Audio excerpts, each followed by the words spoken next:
All right. Hey, everyone. That was Tash Sultana with the song Pretty Lady.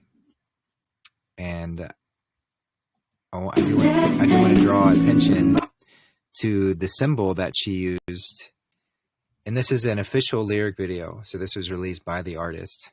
So just to illustrate that there's no confusion in these songs and these lyrics. Because, of course, we could view it from a surface level. Oh, she's talking about a pretty lady and it's a love song, or it's about romance, or any of that. And we could view it that way. But you take a look at a symbol like this and there's so much more depth to it. So let's just break down the symbol. You've got the swirling water representing that feminine, the water, that feminine force, that feminine essence that rises up our spine, which is the key, the length of the key, because this is the key to get into heaven, the head. And the head is, within that is the balance and the rays of the sun, and the color is black, illustrating the sort of the black sun aspect of this as well.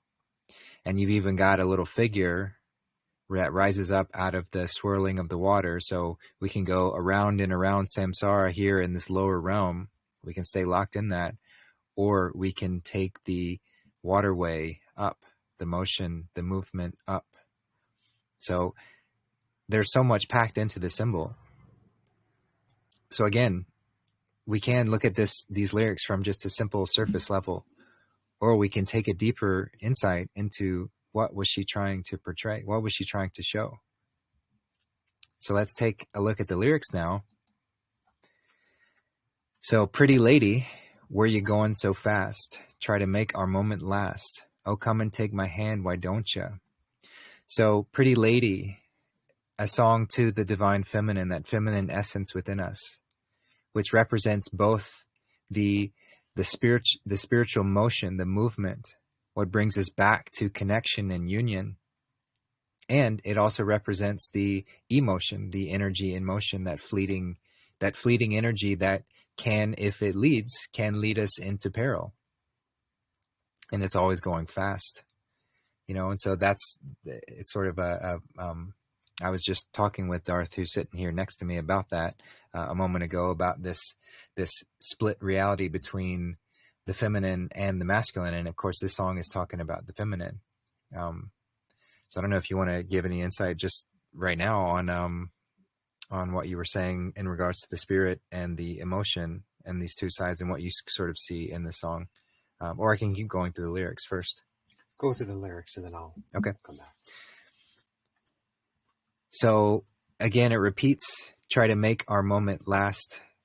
And this is, I see it also as an homage to meditation and connecting to this spiritual force, because it is fleeting. It's not something that we can grip or hold on to and control. It's something that we have to truly surrender and allow to lead us. So that's why it says, come on, take my hand, why don't you? Come on, take me and lead me. I'm ready. I'm surrendering to you. And then she sings, you know what? I'm no good at talking. Sort of, this isn't an audible thing that we do with words. This is something that is in silence when we go within. Should I let you kind of know where I'm going? You know what? I'm kind of feeling. Again, pointing to that this is not an intellectual speaking aspect. This is the feeling aspect. Like I kind of say the same thing twice. Maybe pointing out the fact that we are sort of split in between these masculine and feminine sides of ourselves, but that she clarifies maybe thrice, if I'm honest with you, because it is the union between these two is what creates the divine child, divine feminine, divine masculine, divine child, the Holy Trinity. I'll let you in on it. See, you see, I've been... You skipped a part. So it says maybe thrice, if I'm honest with you. So in order to really be truly honest, or to see clearly, you have to include the thrice. So the twice would be the male and the feminine. The thrice would be the male, the feminine, and then the Holy Spirit, or the active force. And so a 2-strand cord is stronger than a single strand cord, and a 3-strand cord cord cannot easily be broken. Mm. So when there's a man and a woman and that feminine, divine, Holy Spirit force, then they're complete together. Mm. Yeah, thank you for that. Yeah, and she says, I'll let you in on it, because this is not something that happens externally. This is an internal process. See, you see, when we open our eye, our true eye, and we see. And then she says, I've been angry lately, sort of examining our fallen state. I've been angry lately, and this ain't me. So we can let go of our identification of this non-self and release it, because this ain't me. And then it repeats the chorus, pretty lady, where you going so fast? Come on, take my hand, why don't ya? And it repeats, I know that. Don't try to tell me like I'm passing through a lesson learned in time, because this is the only experience that has ever been and never will be. And we are passing through a lesson learned in time. And this is our not that time is absolute, but time is a way for us to sort of have a storyline and have a space to learn these things and to expand and to grow, to bring ourselves through all of these experiences. Why can't I break through the other side? So that in this physical experience that we're having, we play this game of separation and we put ourselves on the other side of it. Why can't I break through? Well, it's because the experience would cease to exist if we truly broke through, but we can catch glimpses. And that's what the spiritual acts and the meditations and things help us to do, is to break through the other side, break on through to the other side. You know, this is what the Doors were singing about. And yeah, see, I see how you see me. Is it the same way I really see myself? We can fall into this self-judgment or fall deeper into the separation. But see, I see how you see me, speaking to God or the divine self, the true whole self. But I'm more than meets the surface. Again, it's all within. Sometimes I don't feel worth this. We can fall into that guilt and shame. And of course, mainstream religion loves to prop that up. We are worthless sinners and can amount to nothing. And so this is all the programming that gets us to fall deeper into the separation, which of course has a purpose for us to find a deeper sense of self. So then it repeats 4 different times, perhaps alluding to the fourfold nature of man, the 4 seasons, this whole process that we go through. Every season we are inviting deeper connection with that divine feminine spirit, leading us back to our connected space. So pretty lady, where you going so fast? Try to make our moment last. Oh, come and take my hand. Why don't you? You. So yeah, that's that song. Did you have any more to add? Oh, I was just as I was listening to the music and looking at the lyrics. This is a person that is awake and aware, and sees things as they are. Well, and just to add to that before you go, this is from the album Terra Firma. Oh, So that's what she named this album. Okay. This is on. Okay, so that makes a lot of sense right there. No, that feminine energy within is often what drives the insatiable hunger. When we picture someone who is content and satisfied and not given to craven, not given to craven lusts, you know, we picture perhaps someone who is alone in their solitude in the woods, and they're away from the cosmopolitan sensory, temptations. You know, we'll picture perhaps an older man who's content in his solitude, or we will picture an older woman, perhaps with a little bit of a spiritual, witchy sort of energy. We don't really picture young, nubile, passionate young people, because they're driven by their lust to go out and find new experiences. And after they experience something new, then they need a different new experience or a more intense new experience. But a person who is actually standing in a spiritual place, and they're complete in union with their selves and the self, then they're content with the present moment, and they're experiencing bliss in that moment, and they don't need to go anywhere or experience anything to have that. They have that within themselves. Yeah. And then you cannot be a slave. As soon as you have that, there is no more enslavement. There's no more pulling the wool over your eyes.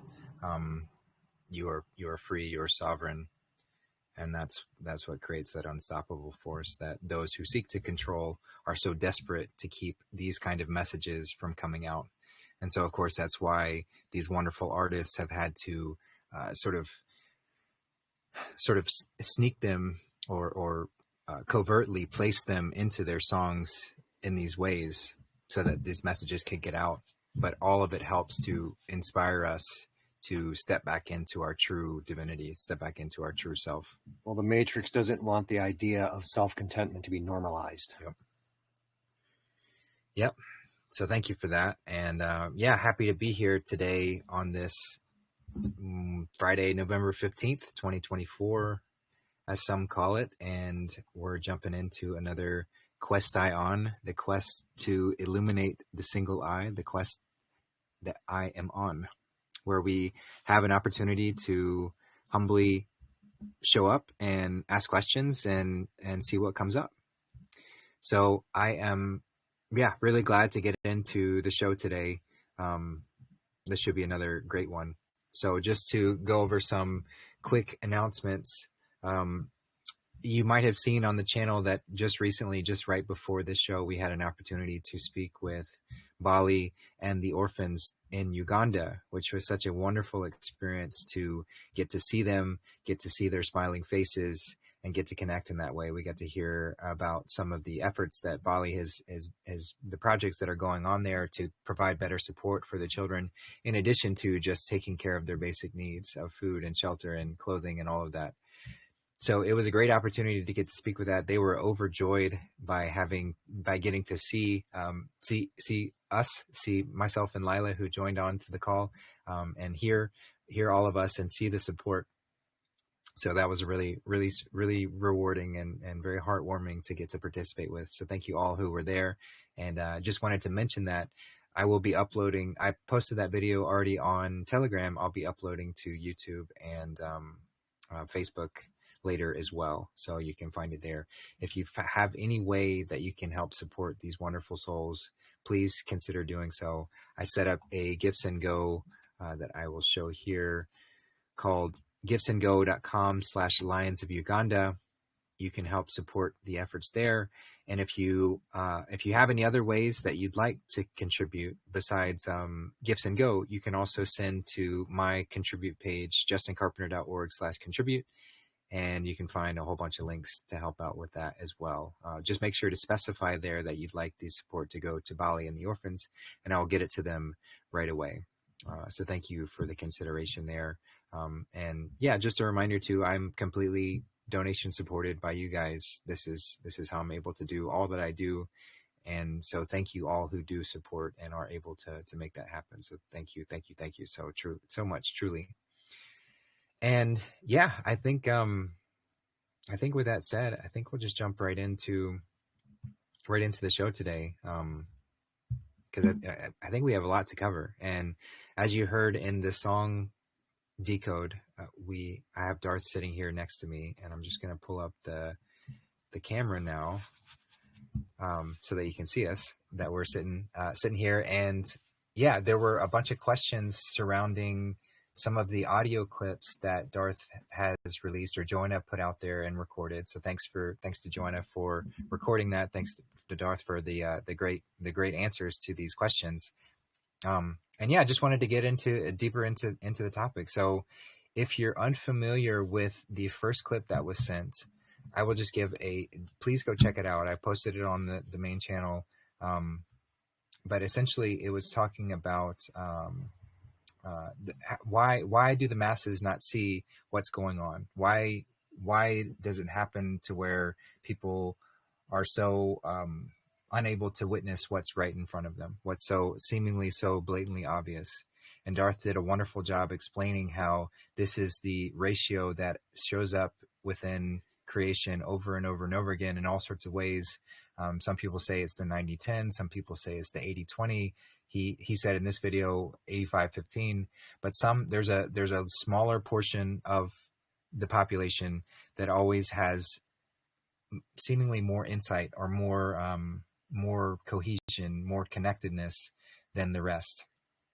And this also applies to the strength of our hemispheres as well. You know, we have the right and the left hemisphere. The right brain is always going to have 80 to 90% of the power of consciousness, whereas the left hemisphere is always going to have that 10 to 20 percentage as well. And this is what is referred to when you pay your tithing, you pay that dime, you pay that 10%, because it's the left hemisphere that is always wanting to stay in control. And in order to truly step into surrender and let go and let God, we have to pay that 10%. We have to pay that tithing in order to truly open up. So this ratio shows up all the time. But when we're talking about the population specifically, it's referring to how the majority of the population, the masses, are not going to step into that full introspection. And I guess now that I'm saying it, it would be sort of inverted in that ratio from the right and the left brain. But I do think that the same principle still applies. So anyway, just wanted to maybe give you a chance to sort of elaborate on that clip at all before we jump into the question surrounding that, or we can just jump right into that too, whatever you feel. And also welcome. Thank you for being here. Wonderful to be here. So the question was, it was my wife who asked the question, and she wanted to know, why can't they see? She had played a Trump video where he mentioned central casting probably like 30 times, right? Or it was Kaylee. She was talking about a clip that Kaylee mentioned central casting, but there's also others with Trump saying it too. Right. Yeah. Right. So these are very powerfully connected political individuals, and they're talking about central casting. And so it's quite obvious that not all the people we see on television are real or who they appear to be. And yet there are individuals around us that just can't seem to get it.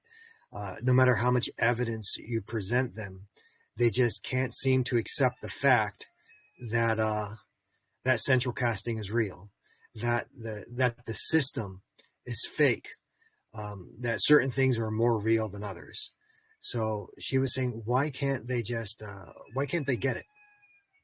And so what I was explaining to her was about the distribution of consciousness. Okay, so it's an approximate distribution. Sometimes it is 80-20, sometimes it's 90-10. It varies depending on what age we're in.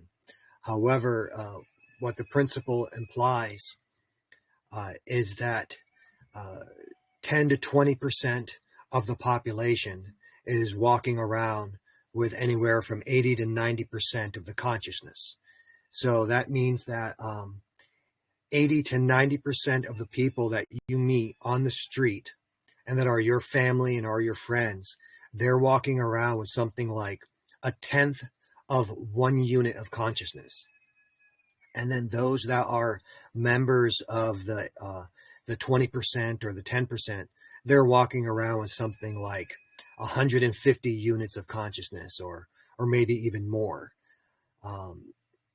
And so that's thousands of times of a difference, right? Someone who has only a tenth of 1 unit versus someone that has 200 units. Okay, so what that means in the implementation of it is that there are certain members of society that are capable of seeing through the vision of reality, because that's what reality is. It's a vision. It's a vision that the divine gives itself. And so you have the vision of standing in a position, and you have the vision of seeing the world around you. But that's all it is. It's just a vision. It isn't actually there. Even if you can see it, feel it, touch it, taste it, it's just a vision. Okay, the experience is real, but the vision itself is just a vision.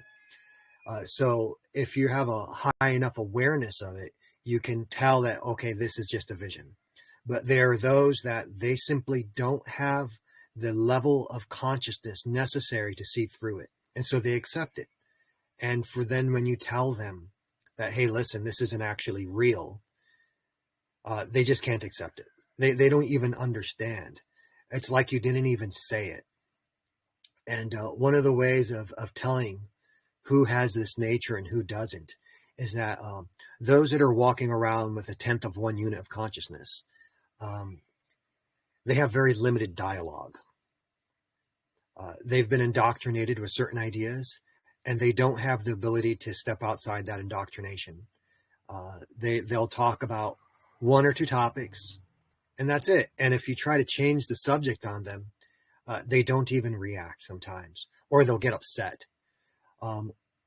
Or if you actually break the vision, the possibility is that they'll shut down, they'll lock up, and they'll stop functioning.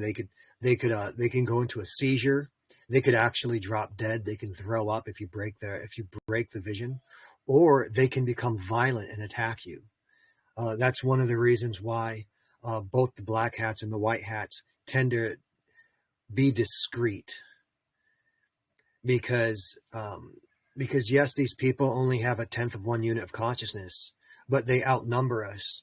I mean, they're the 90%, and in numbers, they're dangerous. So I use the term normies. Well, just before you jump to that, I wanted to give another visual of this difference in that, if this will show up, just to show the, like, from a chakra perspective, how everything kind of works as well. Energetically, it applies to the chakras. So let's share screen here. Not sure if this will show up.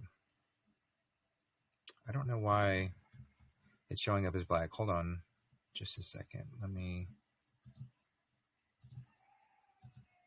try a different picture.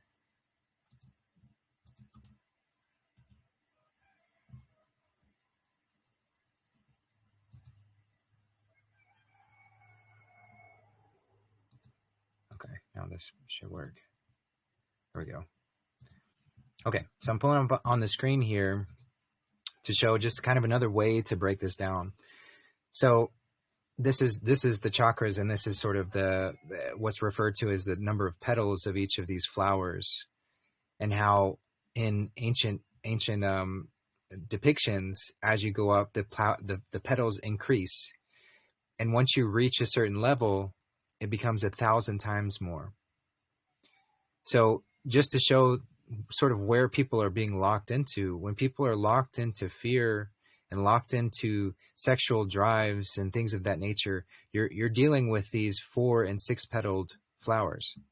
So someone is only going to have enough spiritual power of 4, 6, maybe 10, maybe getting up to a heart-led space or being able to speak out. And of course, 16 is going to be much more powerful than, say, the 4, and it's cumulative. So each level you go up, you add that to your power.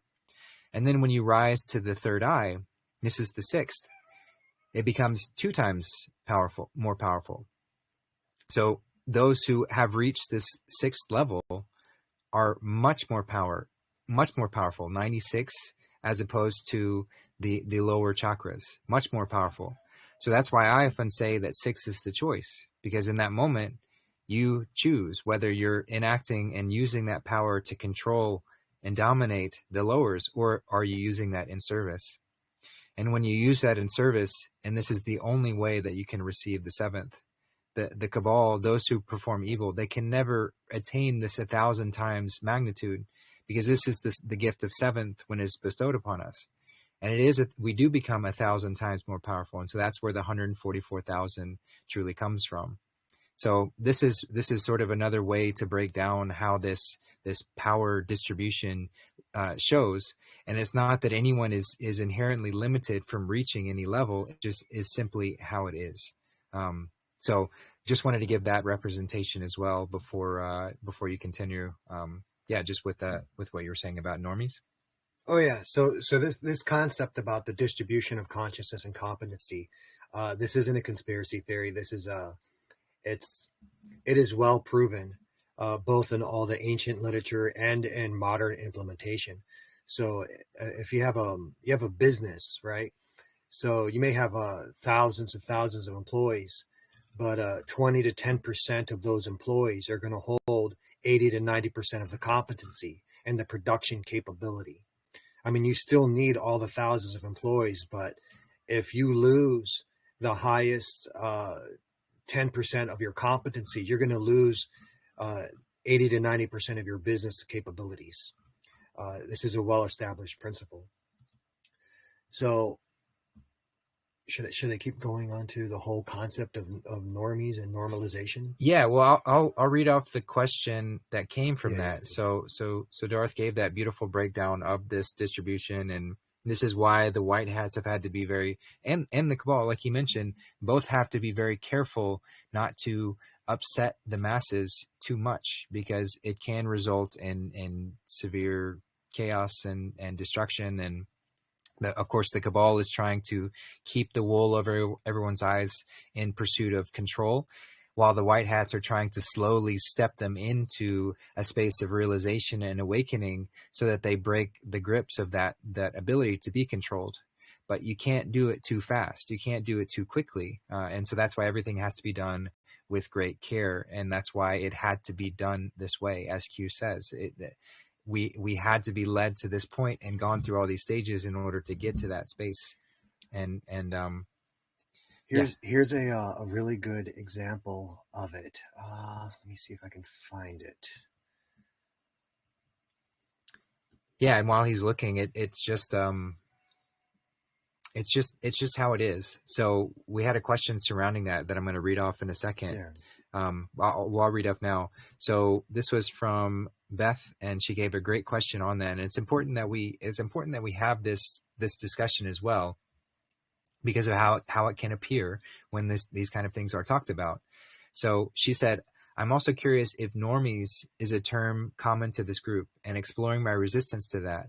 It's also used by many other groups, including 12-steppers. She also hears the sleepers, the masses, which to her feel like words of promoting separation and the superior inferior mindset instead of love and unity. She's open to dialogue. Hey, can we add the term muggles into that? That's one that is used a lot. Yeah. So any way of just sort of describing the masses in general, muggles would be another one.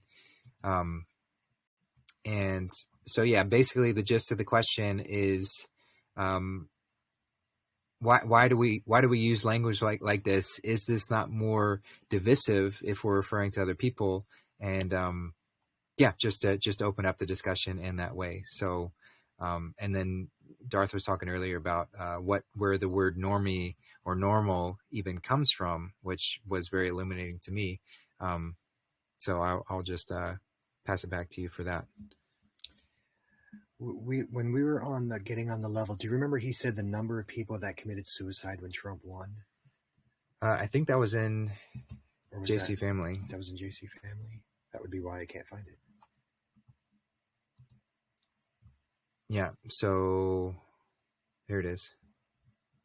Wow, 2,718. So here you have a bunch of individuals, and there's a change in the story that's occurring within the matrix, and they went and they unalived themselves because they couldn't handle the change in the story. So if you were to, and that's just a tiny story. That's just I understand it's a big deal whether Trump got elected or not, but in the grand scheme of things, it's a very small change in the matrix. And so just to provide more context, if you're listening, So there was a comment made about the post that Darth put out there concerning the masses, and just breaking down how brilliant that was to describe it that way, confirming that this is the white hat perspective of how they have to do what they do, how they have to do things slowly, so that we don't have things like mass suicides, or at least mitigate them as much as possible. Everything that the white hats are doing is trying to mitigate these casualties, to reduce them as much as possible, knowing that there will be some inevitability to them, but to reduce them as much as possible. Whereas if the cabal was enacting these, they would be looking, they wouldn't care about the wide scale death. They wouldn't care about suicides. To a point, they might care about it because it would be less of their product or their property to have, but they don't really care about it from a compassionate way. Whereas the white hats are really trying to make this happen in a way to where the least amount of people die from that.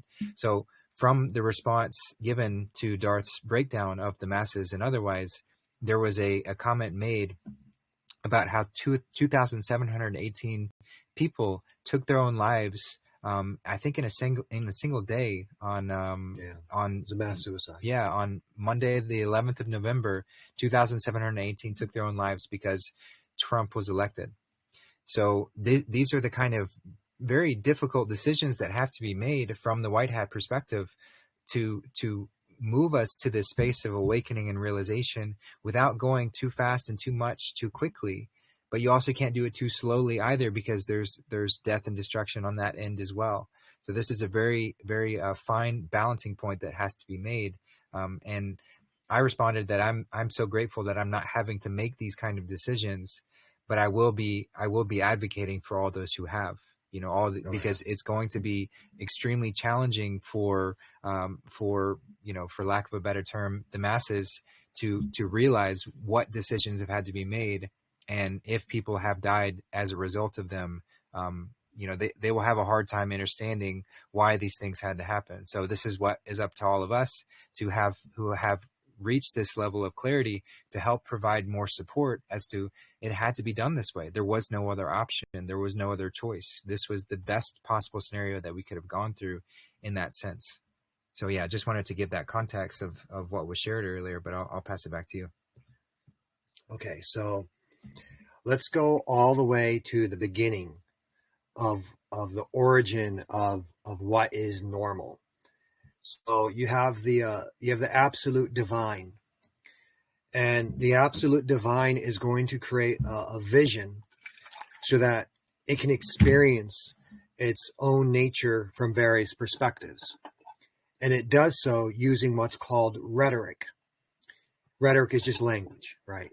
So it manifests itself, and everything is beautiful and wonderful and symbiotic and paradisic, and it's just absolute bliss. And in that state, what is normal is also what is common. So the prevalent condition is also the normal condition. And what is normal? Normal is everything that's just. Normal is everything that is good and everything that is true and proper. Now enter perversion, or that which is evil. So evil also has to use rhetoric, because rhetoric is the only set of laws in reality. You can't create an alternate state of laws. You can misapply the laws, but you can't change the law. The law is created by love, by the absolute divine. That's the one law, the one true law. And it cannot be summed up with words, because it creates words. So words are subject to that law. So evil has to use rhetoric, but it uses a perversion of that rhetoric called the narrative. I'm not making this up. So according to the 80-20 rule, or the distribution of consciousness, there are a group of people that are very aware, very motivated, and very virtuous. They're very good. Okay, these are your white hats. However, there is a lesser and smaller group, about 1/3 the size, and these are your people that are very motivated, very competent, and very evil. They're very predatory, and they're very parasitic in nature. And so you have those that are very Christ-like, very Christic, and then you have the anti-Christic. So the Christic use rhetoric, but the anti-Christic use narrative. Now, the anti-Christic can't create anything, and they never have, and they never will be. Everything that exists was created by love. All the anti-Christic can do is misuse that which love created. So when they misuse words, they call it narrative. And they can't create any new words. They can only misuse the ones that love has created. So one of the words that they misuse is the word normal. So I'm not making this up. This is in the actual writings of those that know and those that are evil and know. So within society, you have a group of storytellers, and the Christic storytellers are telling a truly good and normal story. They're telling a story that brings out the best in people. They tell a story in which there is prosperity and blessings for all, and there's no evil in that story. They tell a story, well, there's no acceptance or normalization of evil in that story. There's an eternal vigilance for it, but one in which good always triumphs. God always wins. That's the story they're telling, right? However, the anti-Christic individuals, they're telling a different story, and they're telling a story in which perversion is normalized, and that's the story that they use. So for example, in the old Soviet Union, you had a bunch of anti-Christic individuals that had captured that country, and they had captured that system, and child sex trafficking was prevalent, and organ harvesting and adrenochrome and all kinds of horrors, right? And so they would look at a country, and in that country, there would be a bunch of Christic individuals, perhaps some Orthodox Christianity, and there would be a strong family unit, and very spiritual people, and if it was near the East, they might be practicing Qigong and Tai Chi and other kinds of pure spiritual practices. And from the perspective of evil, and these are people that are standing outside the matrix because they created it, right? The matrix is the perversion of the family unit, and the matrix is the perversion of the vision of love that God created. So God creates a vision of love. God creates the family, and then evil steps in and creates a perversion of that family and a perversion of the vision. So they're the anti-vision and the anti-family and the anti-Christ. And so they'll look at a country in which goodness is living and propagating, and they'll say, that's not normal, because they haven't infested it. To them, normal is when a system is infested by them. And so they'll say, we need to go over there and we need to start the process of normalization. That's their own words. This is a word that has come out of the mouth of a high-level Luciferian, Illuminati, satanic, evil worshiping, or evil possessed individuals. This is how they talk to each other. We need to go over there. We need to start the process of normalization. And so they'll create some sort of political uproar, and they'll start a war, and they'll go in with their tanks and their minions, and they'll invade the country, or perhaps they'll use subterfuge. If they want to attack it from outside, they'll use men. But if they want to attack it from inside, they'll use women or men that appear to be women. And they'll destabilize the culture. And eventually they invade, and they'll destroy the family unit. And they'll proliferate homosexuality, and they'll proliferate pornography, and they'll proliferate pedophilia. And then pretty soon you have the abortions, and you have the cannibalism, and all kinds of horrible things, and the forced organ harvesting while you're awake and you're merely paralyzed, right? And they destroy the elderly class. Why? Because the elderly class teach things that are truly normal. They teach what's good, and they remember when the family unit was strong. So they destroy the elderly class, and they take over the indoctrination systems, the school systems. And this is the process of normalization. And then when they have succeeded and the culture is entirely perverted and corrupted, and they're fully in control of that system, then they say to each other, the system has been normalized. And all those that have accepted the normalization of the system, they call normies. Okay, so they're the ones who invented this term. So from the perspective of evil, what's a normie? A normie is anyone that accepts the indoctrination, accepts the perversion of the vision, right? And pushes it. And pushes it, yeah. It, the Agent Smiths. And these are the people that will build the machines and the machinery and the system for their own destruction. Now, love uses all things for love. So if evil creates a sword, love will pick it up and take that sword and turn it against evil. Just like a father or a mother, if someone breaks into your house and they're holding a knife and they want to hurt your kids, and you struggle for the knife, and you'll stab them with it because you have to protect your kids. But you didn't bring the knife, you didn't make it, you didn't start it.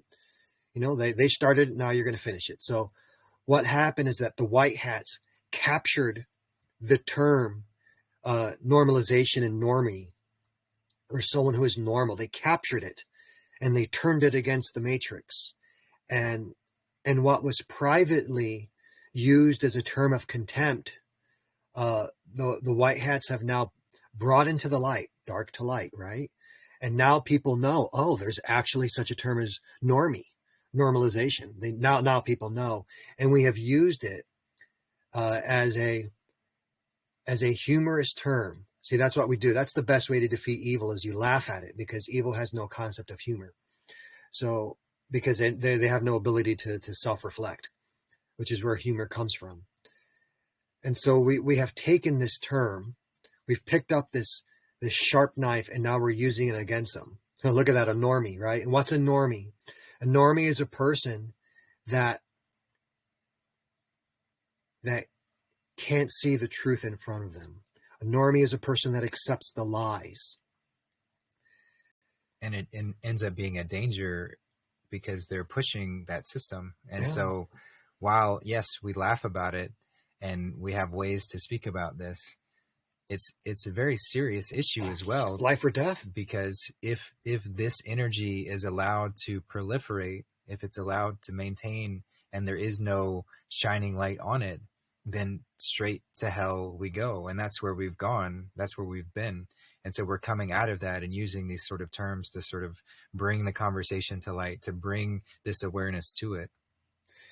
Now, we all have to self-reflect and make sure that we're not normies. So there's a certain type of normie that is very obvious. So this is, like the type of person that will destroy the gender of their own child or abort their own future, right? What sort of self-destructive behavior is that? Or a person that will openly, drink the poison and get the shots and that sort of thing. And there are people on the right that mock those normies, but a man can only call himself a woman, or a woman can only pretend to be a man, or a child can only pretend to be a cat, right? They can only pervert that vision and pervert that truth, because if you trace the idea back, at some point a man decided to call himself a Republican, or a man decided to call himself a Democrat, or a man decided to take God's law and to actually write a law and then use it in replacement of God's law. That was the first normalization. So the Catholic Church, way back in the day, separated heaven and earth and said that they were two separate, unrelated things, and then normalized that situation. So then the people accepted that storyline, they accepted that vision, and they said, well, what happens here on earth is one thing, and what happens in heaven is something else. And then they live their life according to that vision. So that's the nature of perversity, is that, a parent might do one drug and they think it's okay, but their children will do a worse drug, right? A parent might change their own nature and give themselves a definition, but their children will learn that and they'll carry it to the next level. So socialism, communism, and fascism, they're the exact same thing as republicanism and democracy. It's the same thing. It's just the next stage of the idea. So what's the point of all this? The point of this is that we should stick to the original vision that love has. So what are some of the things that's in that true vision? So what's in that true vision is spirit, mind, emotion, matter, love, wisdom, power, justice, that which is true, that which is good. These are in the manifestations of all those ideas. That's the true vision. That's the thing that was made by the absolute goodness.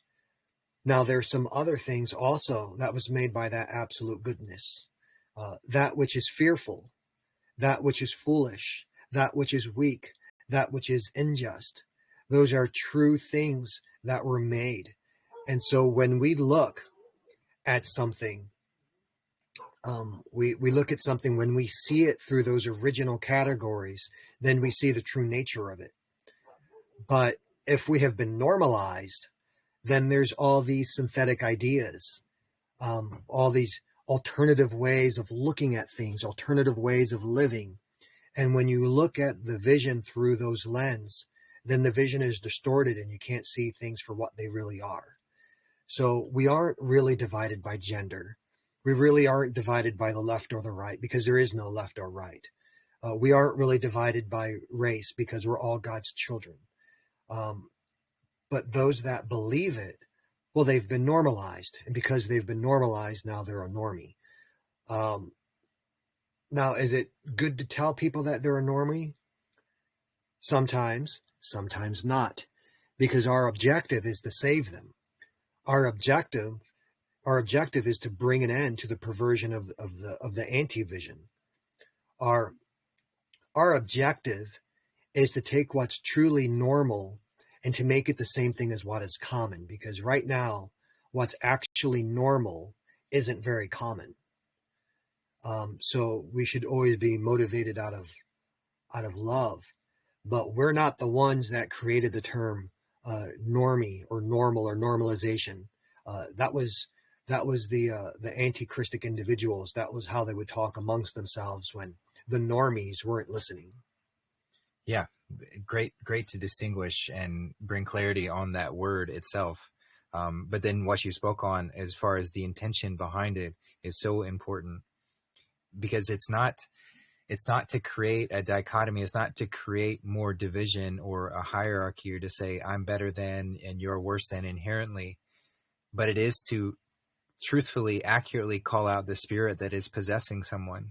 And we have to bring light to that.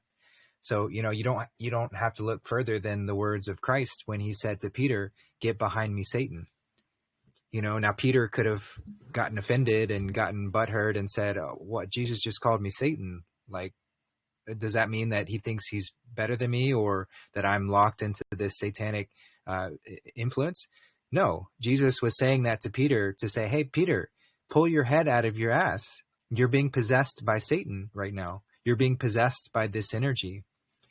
Now, to Darth's point, it's not always a good idea to plainly illustrate that to somebody, to say, "Hey, you're a normie," or "Hey, you're being a sheep," or "You're a Satanist." If we really want to get down to it, there's only one divide, and it's those who are pushing for the divide, the Satanists, that satanic energy, or those who are pushing towards cohesion and union. And sometimes, as Jesus also mentioned, sometimes we have to break free of the monotony of the lie in order to actually reach that unity. So it's important to distinguish. We can't just skip that step. He said, I didn't come here to unite your houses, but I came to divide them. I came to break them apart. I came to pit father against son, mother against daughter, brother against sister, because those ideas were built on lies. That system was built on lies. And in order to start the true reunification process, you have to break apart the nonsense. And so if using a term like normie or the masses or sheep or muggles or any of these things is offensive to somebody, it's important to distinguish that this is not a limiting term where you're locked into that. I'm not calling you a normie or saying that or referring to you in that sense to say that you have to stay in that sense and I'm better than you because I see something different. No, it's an invitation to invite you to step out of that. And so we have to be very clear in each and every moment which way we're guided to. Are we being guided by this sort of, because this is what also happens within the truth community or the spiritual community or whatever, is they use these terms as a way to prop up themselves, their ego, and to use that in an elitist way to say, I am inherently better than you. Spiritual ego. Yes. So it's important to continue self-reflect. Am I using this term in this moment for that true love's purpose to bring us back into a space of unity? Sometimes tough love is needed. Sometimes I need to call someone up on their shit. Sometimes I need to say, get behind me, Satan, when somebody is acting a fool. And other times I might be using that term in order to prop up my own ego, to say that, oh, because I meditate X amount of times a day, or because I see these things more clearly, therefore I am inherently better than you.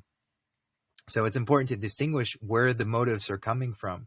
Not to, we shouldn't be diminishing the conversation in its entirety, but it is great to bring to light the reasons why certain terms might need to be used, because it's describing that energy that is possessing somebody, and we have to accurately do so. Now, right now, being a normie has a negative connotation because it implies that they're believing the anti-vision. However, in the very near future, what is actually normal will become what is common. And then at that time, being a normie, or being someone that is with the collective and is with what's common, that'll be a good thing, because what's common will actually be good.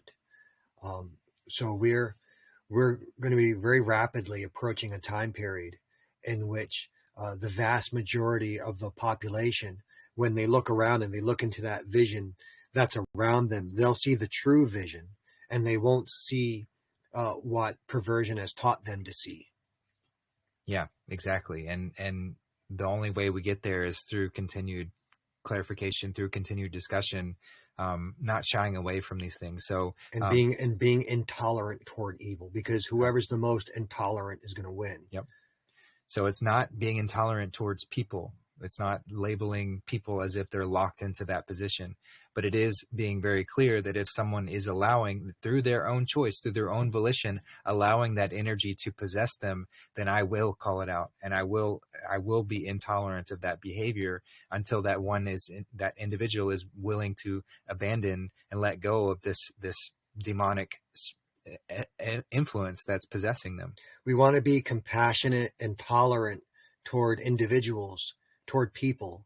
However, we need to be absolutely ruthless and intolerant toward evil ideas, because it's the evil ideas. Well, ideas are what animate people. So people don't move or act or do anything unless we're animated by an idea, animated by a spiritual force. So we need to be intolerant toward any sort of perverse spiritual force or perverse spiritual idea. Absolutely. Yeah. And I would say, just in general, know your audience, know who you're speaking to, be aware of your surroundings, be aware of the situation, be aware of the individuals involved in that space. I will just make it very clearly known that this space, this channel, what is discussed here, I'm not catering to the masses. I'm not catering to the normies. I'm not catering to those who are still locked into that possessed mindset. I wish and I hope that they will find it someday, but that's not what I'm catering to. I'm not trying to gently walk somebody into this. I intend this space to be for those who are truly ready for that and have gone through that personal journey to get to this space. But when I'm out in public, when I'm dealing with all sorts of everyday people, when I'm having conversations in public spaces, on Facebook or wherever else, I am much more soft in my approach and how I specify things and how I relate to people, because I know that that's the only way that I can even have that conversation in general. So I'm just using that as an example for us all to take into our own lives and recognize the space that we're in, recognize our audience and who I'm speaking to. There's a time and a space to really be clear and blunt and direct. And there's a time and a space to maybe add some more softening to it as well. And maybe not use certain terms that might be triggering or inflammatory in certain situations. So it's like finding that balance, like the truth is always right in the middle. So in the scriptures, in the version of the Bible that we have, that most people accept, so Jesus has informed the apostles and disciples that he's about to be executed on the stake. And then Jesus says, be kind to yourself. This will not be your fate. And he says, get behind me, Satan. So not that Peter was Satan, but that he was being animated by the idea, or by a satanic idea. So that was very disturbing to Peter. However, after his resurrection, Christ appears to Peter and he says, do you love me? Peter says, you know all things, Lord, I love you. And he says, well, then feed my little sheep. And he says again, do you love me? And Peter says, yes, I do. He says, feed my little sheep. And then a third time, he says, do you love me? Now Peter gets really upset, and he says, you're the Lord, you know all things, and you see into my heart, and you know that I love you. And he says, then feed my little sheep. So Christ was a very a perfect individual, and he knew when to go to the left or the right. So he stood firm when it came to satanic ideas. He was firm, and he was also speaking man to a man, but he also showed compassion and understanding and trust and faith. So he charged this person that he said, get behind me, Satan. He charged that person with the task of feeding his little sheep. It's the same person. So we might in a moment, refer to the normies, but we still have to show love to because these people are valuable. Their perspective is true. These people are thousands of them committed suicide. That's heartbreaking. These people had value. These people were human. And they were basically murdered by an idea. That's what killed them. They were motivated by an idea that was expressed by these anti-Christic individuals. They were so indoctrinated. But they were precious and they were innocent. Do you really think that if they had a massive amount of spiritual awareness that they would have done that? No, they did it because they couldn't see. Forgive them, Father, for they know not what they do. They didn't know. But they'll be back. Yep. Because ultimately we can't be destroyed. Yep. So they'll be back, and it's our responsibility to create a better world for them to come back to. Right. Yeah. So to have that compassion and then let the divine lead you. So some moments you might be inspired to really say it like it is, and it might piss somebody off and they might get upset with you and whatever. But if the divine is leading you in that moment and it's not coming from your ego, then that might be the catalyst to get them to have that breakthrough and have that introspective moment and say, oh, wow, was I actually being a normie here? Am I just being a sheep that's following along? Am I being a muggle and just going along with the mundane and not abandoning my inner magic? So these terms aren't wrong to use, but in that same sense, there might be times where somebody is not ready to hear those kinds of things. So again, let the divine lead you. If it calls you to be more compassionate, to say, to describe it in ways without using the terms that we've mentioned, but still say it in a way, that might be what that individual needs to be more invited into the space. Each one is going to be valid. Sometimes, like what the white hats are doing, they're having to do so much in regards to pissing us off to get us to really truly see it. That's a valid way of getting someone to come through that dark night of the soul and to realize what's been happening. And there's also using sugar to lead someone as well. So each moment's going to be different, and we're all wired differently as well. So I love how Lila talks about human design on a regular basis. We're all going to be called to different things at different times. Our human design can help us to show, like, where am I called to? Am I going to be more of that shocking influence and I need to say it like it is? or do I need to, am I more driven by this more passive influence of just living and embodying it? And of course, there's validity in all sorts of ways. But that's another helpful way to get insight if you're curious on like how you run, how you operate, and where you might be best suited in every moment. Not that that's a limiting factor either, because it's really every moment is conditional. Every moment is distant or is different. So yeah, it's a great discussion to get into. And I wanted to just, since there was some buzz created from the other clip that Darth gave, and it kind of ties into this topic as well. I'm in the process of working on editing that clip so it sounds a little better, and then I'm going to repost it so that y'all can hear it. But maybe you can just give a summary of the post that Joanna gave today concerning the seven layers that we have to rise through, our spiritual aptitude, practicing within this life so that we don't have to come back and repeat these cycles, and maybe how that ties into this conversation that we're having today. Okay. So there was an experience that was on X or Twitter, and my wife showed it to me, and I thought it was bittersweet. So what the experience was, someone's child had died, and in the moment of death, the child had managed to scribble out on a piece of paper, "Jesus is real." So we don't really have the context of it, but the parent took it to mean that the child was seeing Jesus at the moment of death, that the child was being welcomed into the next realm by Jesus. And that was what actually that's what brought up the topic of people that learn different, are indoctrinated into different visions. So at the time of death, we are, okay, let's back up here a little bit.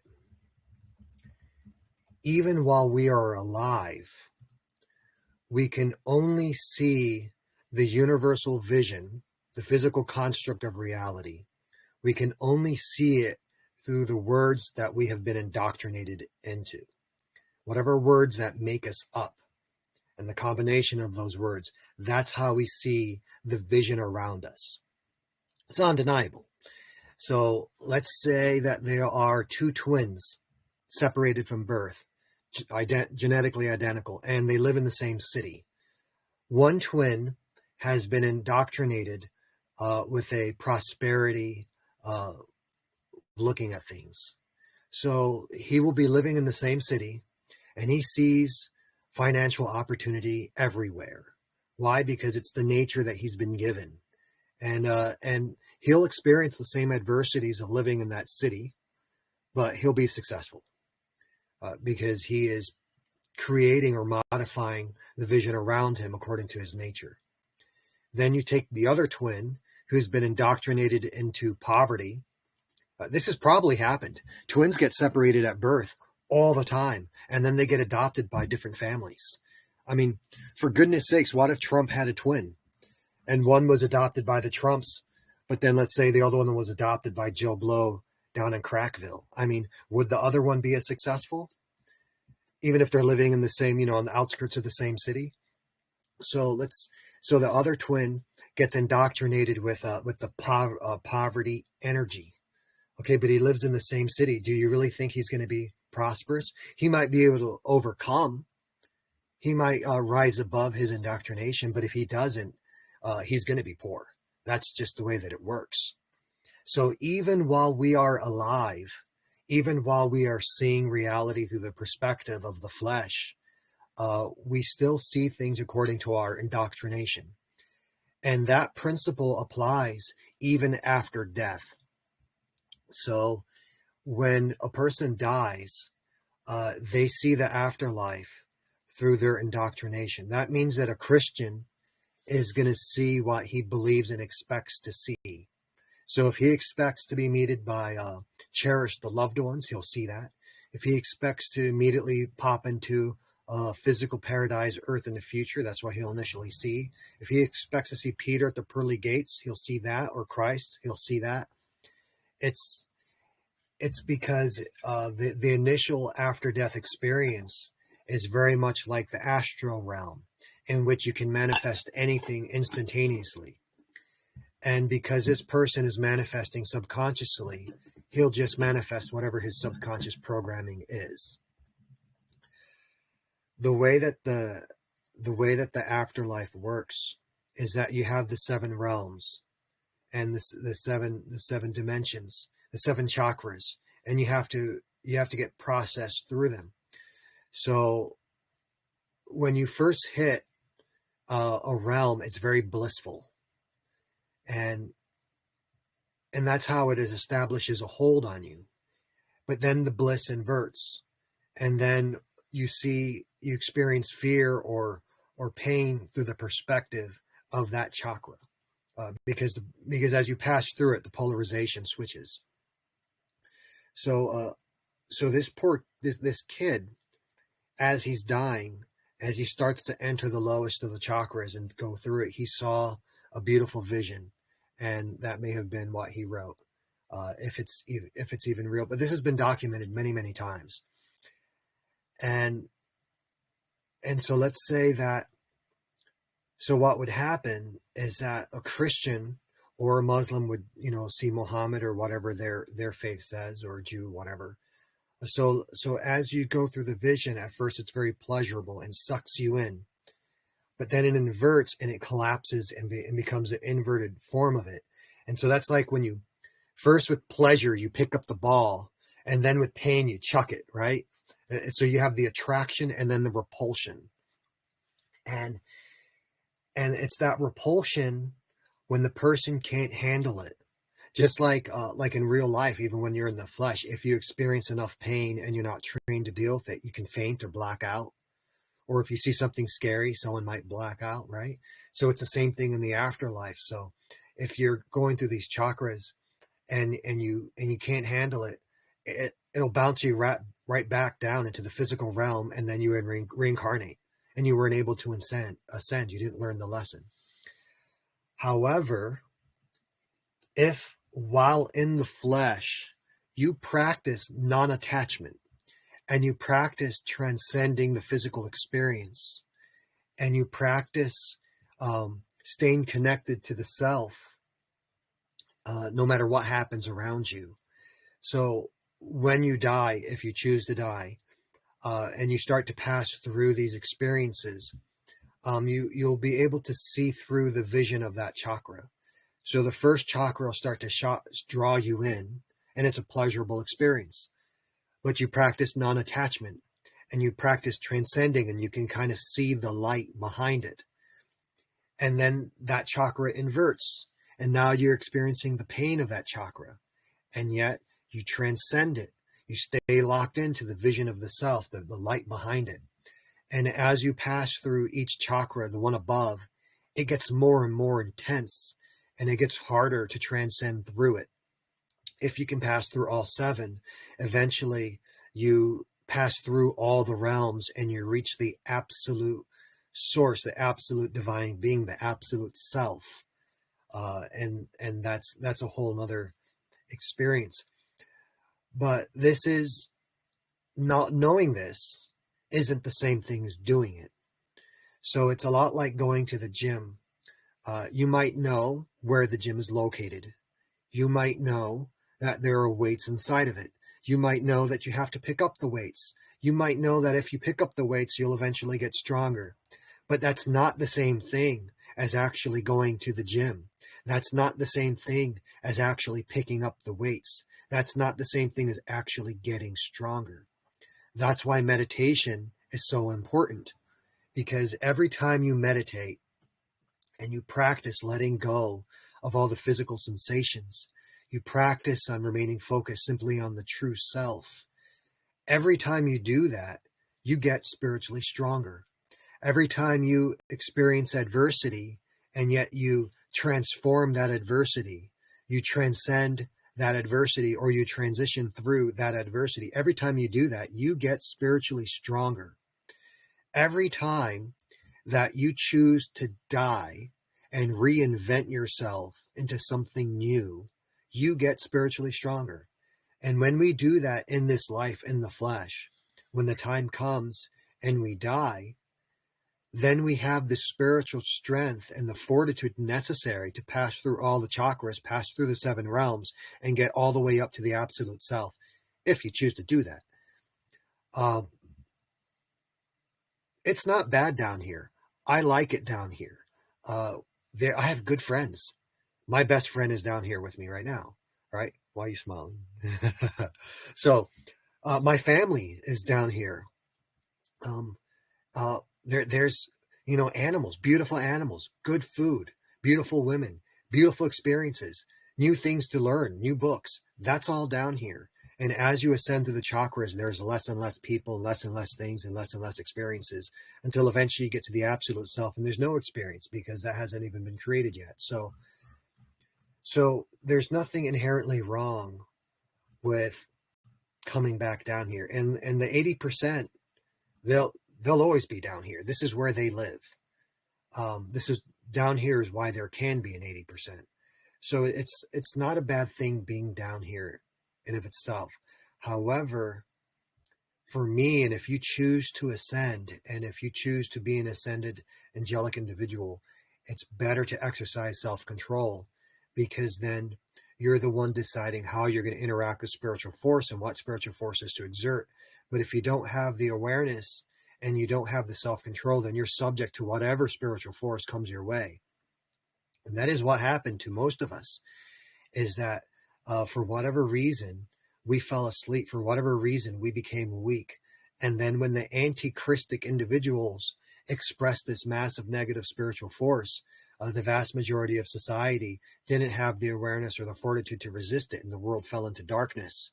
And then we had something like 10 million, sexually trafficked kids every year, a million in the United States alone. So, or whatever the number is. I mean, how can we even tell without control of the matrix? So for me, self-control is better. For me, spiritual awareness is better. That's where I'm content and happy. And I intend to gain more self-control. I intend to achieve more spiritual force. I intend to achieve more awareness and more spiritual ascension. That's why I need to be true to myself. And that's not to be forced on anyone else. Yeah. But that is how the death experience works.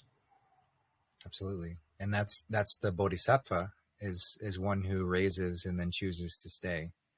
One who reaches certain levels but chooses to stay to help others. Because once you realize that this is all the self, so if any layer of self is not actualized, is not realized, then there is still more work to do.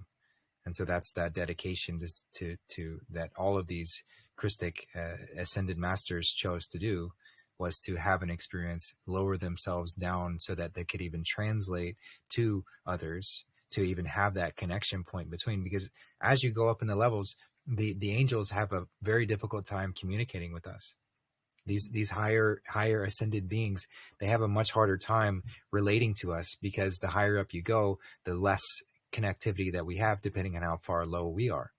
So that's why we at this, the lower levels, if you will, are aiming to open up our connections, to open up our receivers, so that we're able to receive these divine messages that are always there, trying to help guide us into these higher levels, so that we can receive even more, and it becomes more of a unionized, fun experience to have. But there's also fun within the challenge of separation as well, and going through these varying levels. So it's all a beautiful experience to have, and we get to celebrate every step of the way, every layer of it, for what it is. It's perfect in that sense. Yeah. So thank you for illustrating that. And there was a question around that.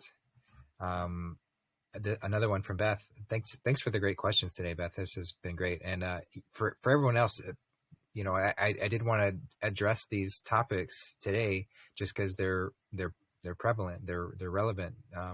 So this was a great opportunity to do that. And I asked Darth if he would sit on it, and he happily obliged, which I'm grateful for. And so for this this question here.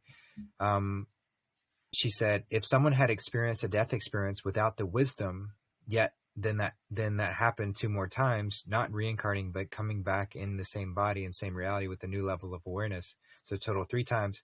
Would this be similar to what they call purgatory or the void? Would they expect for more death experience or realms to overcome up the physical line of the chakras or 7 sinners? So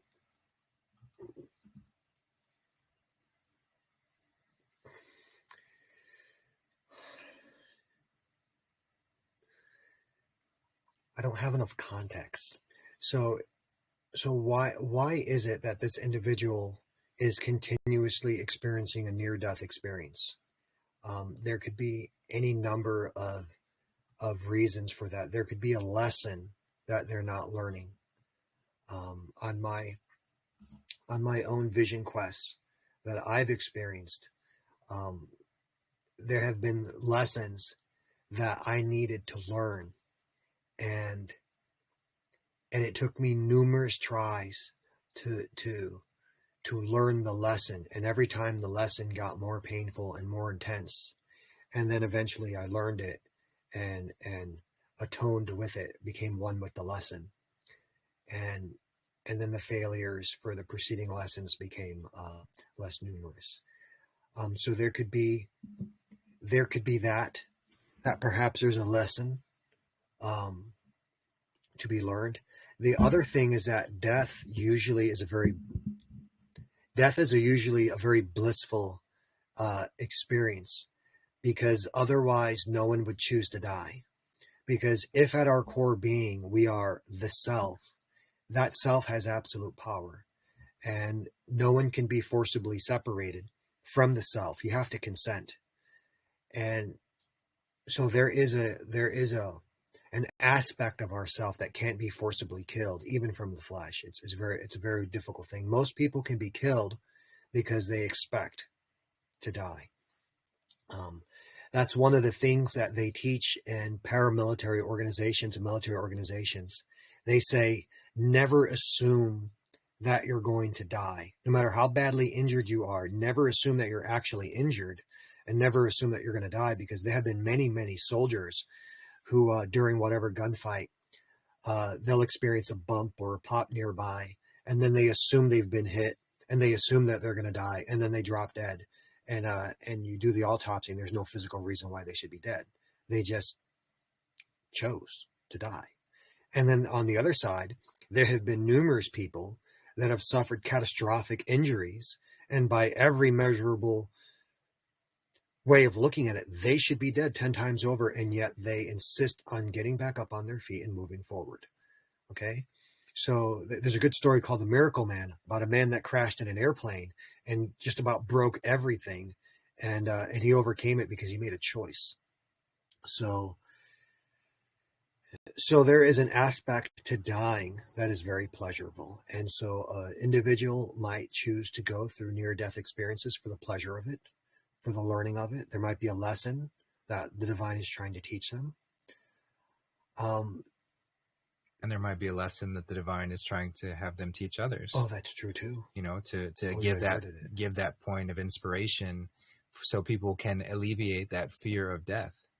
You know, if somebody travels from this side to the other side through a death experience and comes back, all of a sudden they have this message of joy and peace and bliss to share, to say, hey, we don't have anything to fear.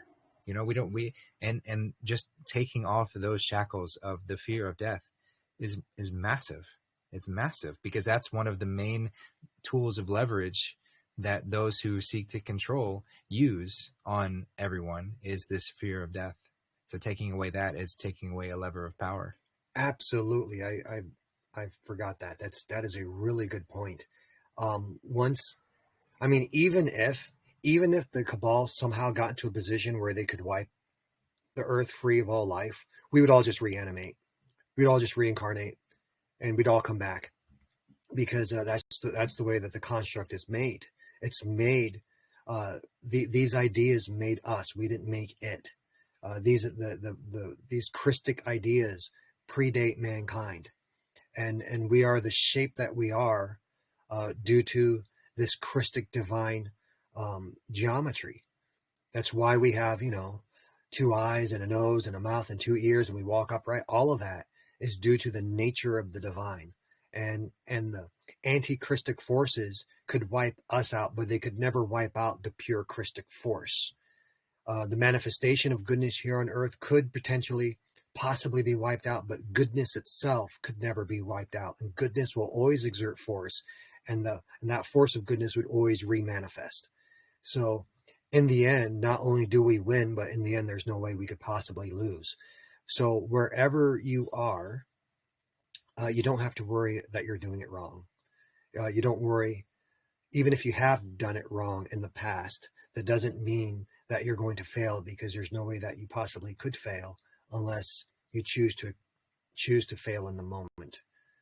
And sometimes doing something wrong, we learn how not to do it wrong so that we can share with others without them having to go through that same exact experience. So Good Lord, the mistakes I've made.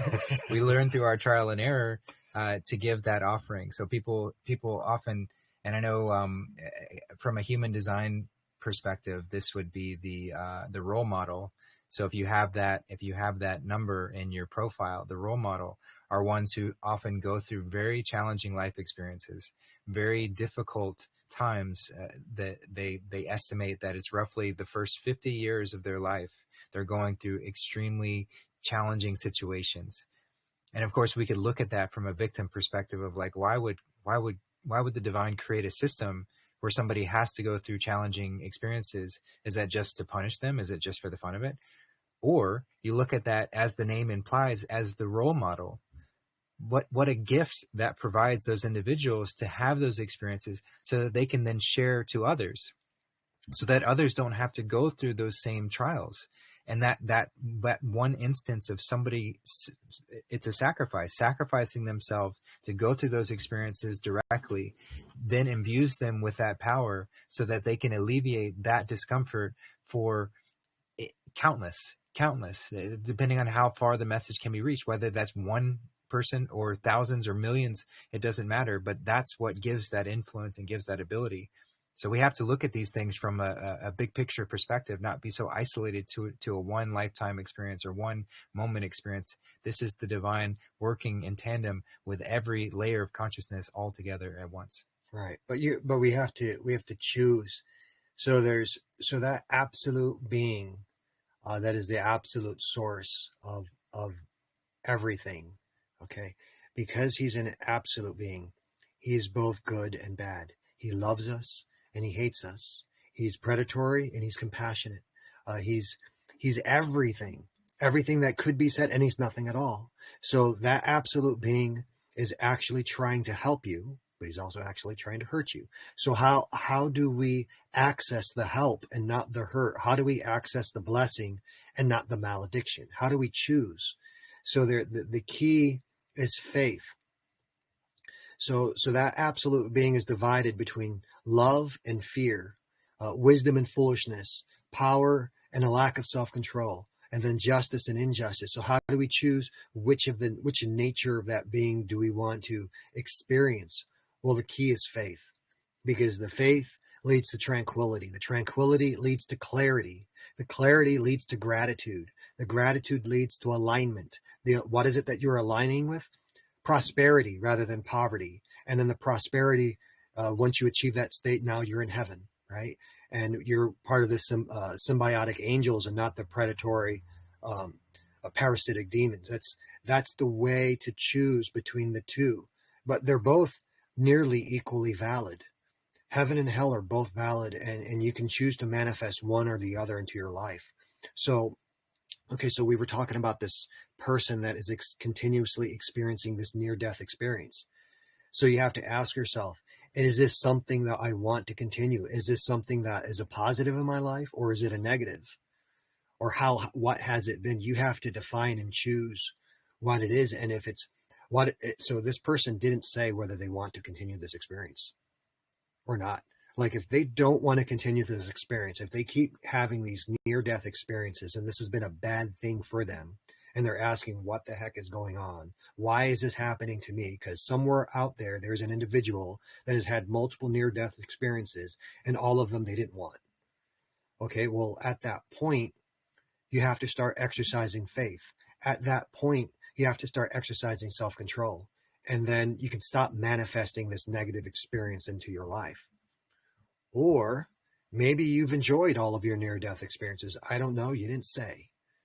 So if you've enjoyed it and you think that this is a good thing, and you want to learn and you want to take this past experiences and turn it into a positive, well, then once again, you have to approach it through faith and stay in that position of faith and stay in that position of tranquility, stay in that position of clarity and gratitude. And then the vision can continue to be, then you'll have learned the lesson, and either those experiences will stop because you've transmuted them into a positive experience, or your next near-death experience, your next vision quest will be even more profound and even more valuable. That's all up to you. You have to choose whether you're going to be the angel or the demon, because that's who we are. We're the angels and we're the demons, and we have to choose which one we're going to be. Yep. But she didn't say whether it was a good or bad thing. Yeah. Well, either way, the faith is what allows us to alchemize all experiences.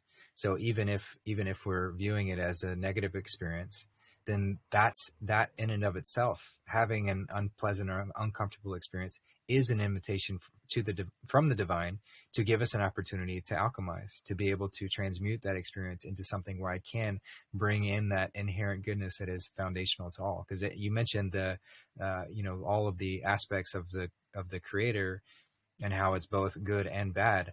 Well, the bad experiences still have that underlying goodness underneath them, because they're there to inspire. They're there to give the contrasting element so that we learn what not to do. We learn, like, this is an uncomfortable experience.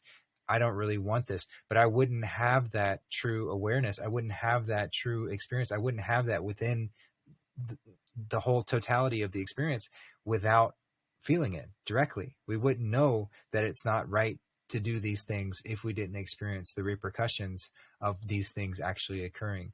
So even no matter how far we view evil or any of that, it still has goodness under its foundation. It still is built upon that, because everything is seeking to inspire and bring forward a more holistic experience. Correct.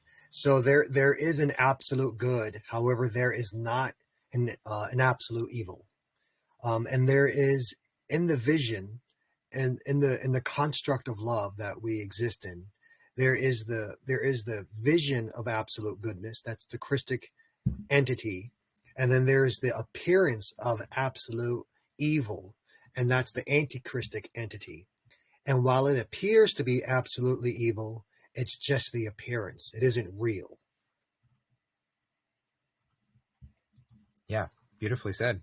And so when a person that is a positive entity and they have the Christic energy within them, when we ascend, our ascension process takes us higher and higher to the Christ, to that Christic entity, and then beyond it to the absolute goodness. However, if you are an anti-Christic entity and you start to practice the exact same ascension practices, right? You start to ascend, but you're ascending off a parallel curved path. And your path doesn't take you to the Christic entity. It takes you to the anti-Christic entity. And beyond the anti-Christic entity is nothing.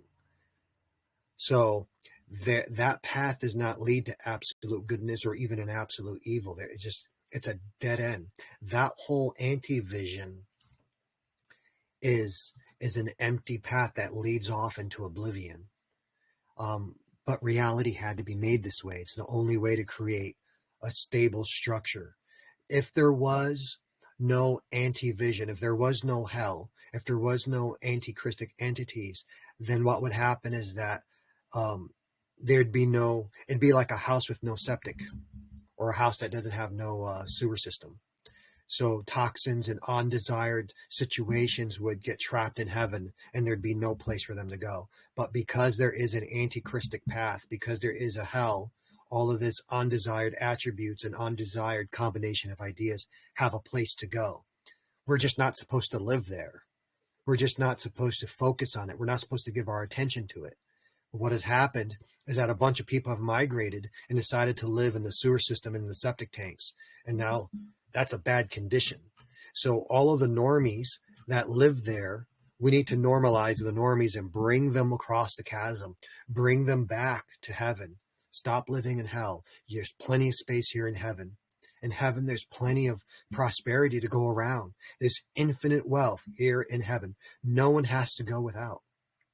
But we can't make them. They have to choose. And and we have to find stories. We have to find a way to take their story, their current position that they're in, and we have to find a way to connect their story to our story. We have to find a path, a connection, a combination of ideas. And it can be done, and it is being done, and it will be done, and we're going to be successful. And all of them are going to come live with us here in heaven. And then hell is going to be empty, and all the demons are going to be unmanifested. And there's not going to be a pathway for them to possess and inhabit and animate people here.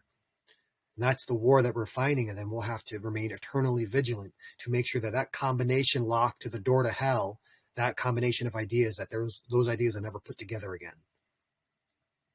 Yeah. Of course, it is inevitable due to the fact that time is infinite.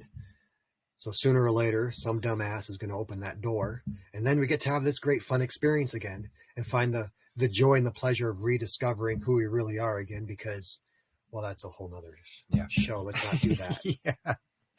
It does keep going. It'll probably be me. What's behind this door? Pandora's box, yeah. Yes. But yeah, right now what we're focusing on is putting evil back in that box and locking it tight. And the tighter that we lock it, the more that we learn from this experience, the longer that we can go of not having evil proliferate and come back into this space. But that the choice is ours. The choice is ours as how long that takes and how diligent we are with this, which is why, as Darth mentioned at the beginning, the Christic storyline is always teaching about this, teaching about how to lock that box, keep it locked, what is within the box, so that we don't open it. And then we stay on this path of ascension and stay in this path of continuing to expand our awareness wherever we are, knowing that wherever each of these aspects of consciousness that we all are we're exactly where we need to be, doing exactly what we need to be doing. So yeah, it's perfect in that sense. So yeah, I will just that was sort of the stuff that I wanted to open up today. And I did want to give an opportunity if anyone else has any questions on these topics that we've discussed already. We did want to give an opportunity, especially since we have Darth sitting here. Does anyone have any questions about what we have discussed, to go into anything deeper? He might go back to work. He's working on winterizing the chicken coops. But just while we have him, I wanted to see if anyone else has anything they wanted to discuss. So I'll pass it off.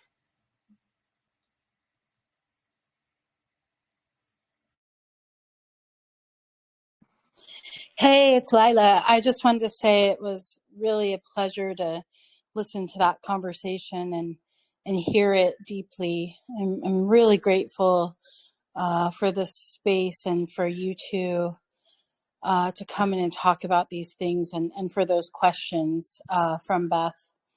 And there were two things that I wanted to speak to. One was that when you mentioned the human design and the six, and this idea of like trial and error, that we can, we learn by trial and error, and then that's the beauty that we can give others. And I just wanted to flesh out a little bit also that it's that, and it's also that we create community, connection, humanity within having lived something and being able to know deeply what another is experiencing.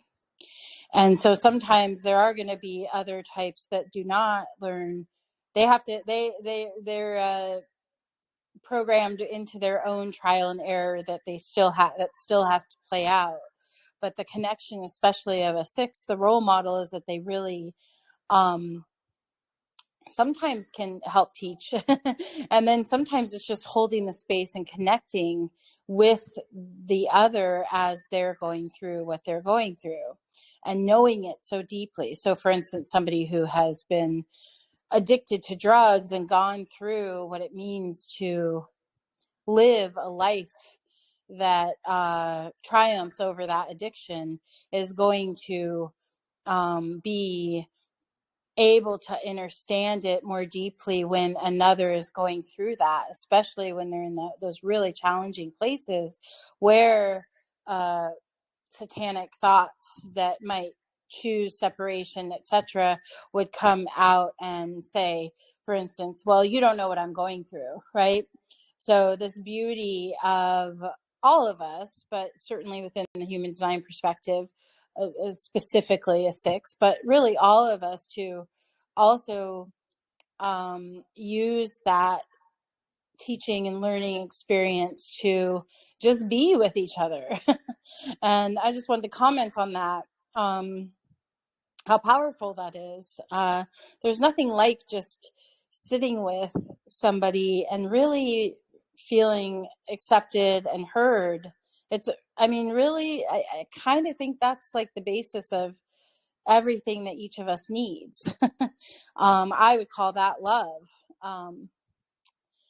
And the other thing that I wanted to say was that I hear, and this has been coming up for me probably because it's changing within me right now. I'm hearing a lot of, we have to do this. I have to do this. And I'm really challenging myself in my own diction and conversation and self-speak, self-conversation, inner dialogue, to change that to we get to make the choice, and that really is what we are here to be doing. So yeah, I wanted to highlight that too, that I'm really excited about the opportunity to change that, just like understand to understand, or not shoulding all over ourselves and releasing the pressure and the energy of should. Then also this, like, the whole point is that we don't have to do anything. We get to do this, and we are here to exercise that sovereign choice. And then which way are we going to go at the fork in the road, right? Thank you. Thanks, Lila. Yeah, that was wonderfully said. And just to flesh out the don't should on me. I don't know who coined that initially, but I think it's such a great description when somebody's saying you should do that, or you should do this, or I should do this, or should I do that. To say don't should all over me with that, it's like it takes away from the empowerment behind it, and it brings into this, like, it's like negating the free will aspect to it. And so that's, I love the changing, like, should I do this, or I have to do this. So we get to do this. We get to choose heaven. We get to choose bliss. We get to choose all of these wonderful things, but we also get to choose otherwise. So that's bringing back that self-responsibility and that sense of empowerment, and yeah, in such a wonderful way. So thank you for clarifying that. What if we enjoy doing what needs to be done? I get to do what needs to be done. Yeah. Does that work? Yeah. Is that allowed? Yeah. Yeah, but what is needs to be done, right? Like, that's, well, the breaks, the chicken coops, all that stuff needs to be done, and I enjoy doing it, but it needs to be done. But I enjoy doing it. I don't know. Do I enjoy I think needs to be done is allowed, Darth, because it depends on the frequency, right? And that was the other thing I was going to talk about, this idea. I just want to circle back to the normies in muggles and all these words. It really does depend on the frequency that you're bringing to it too.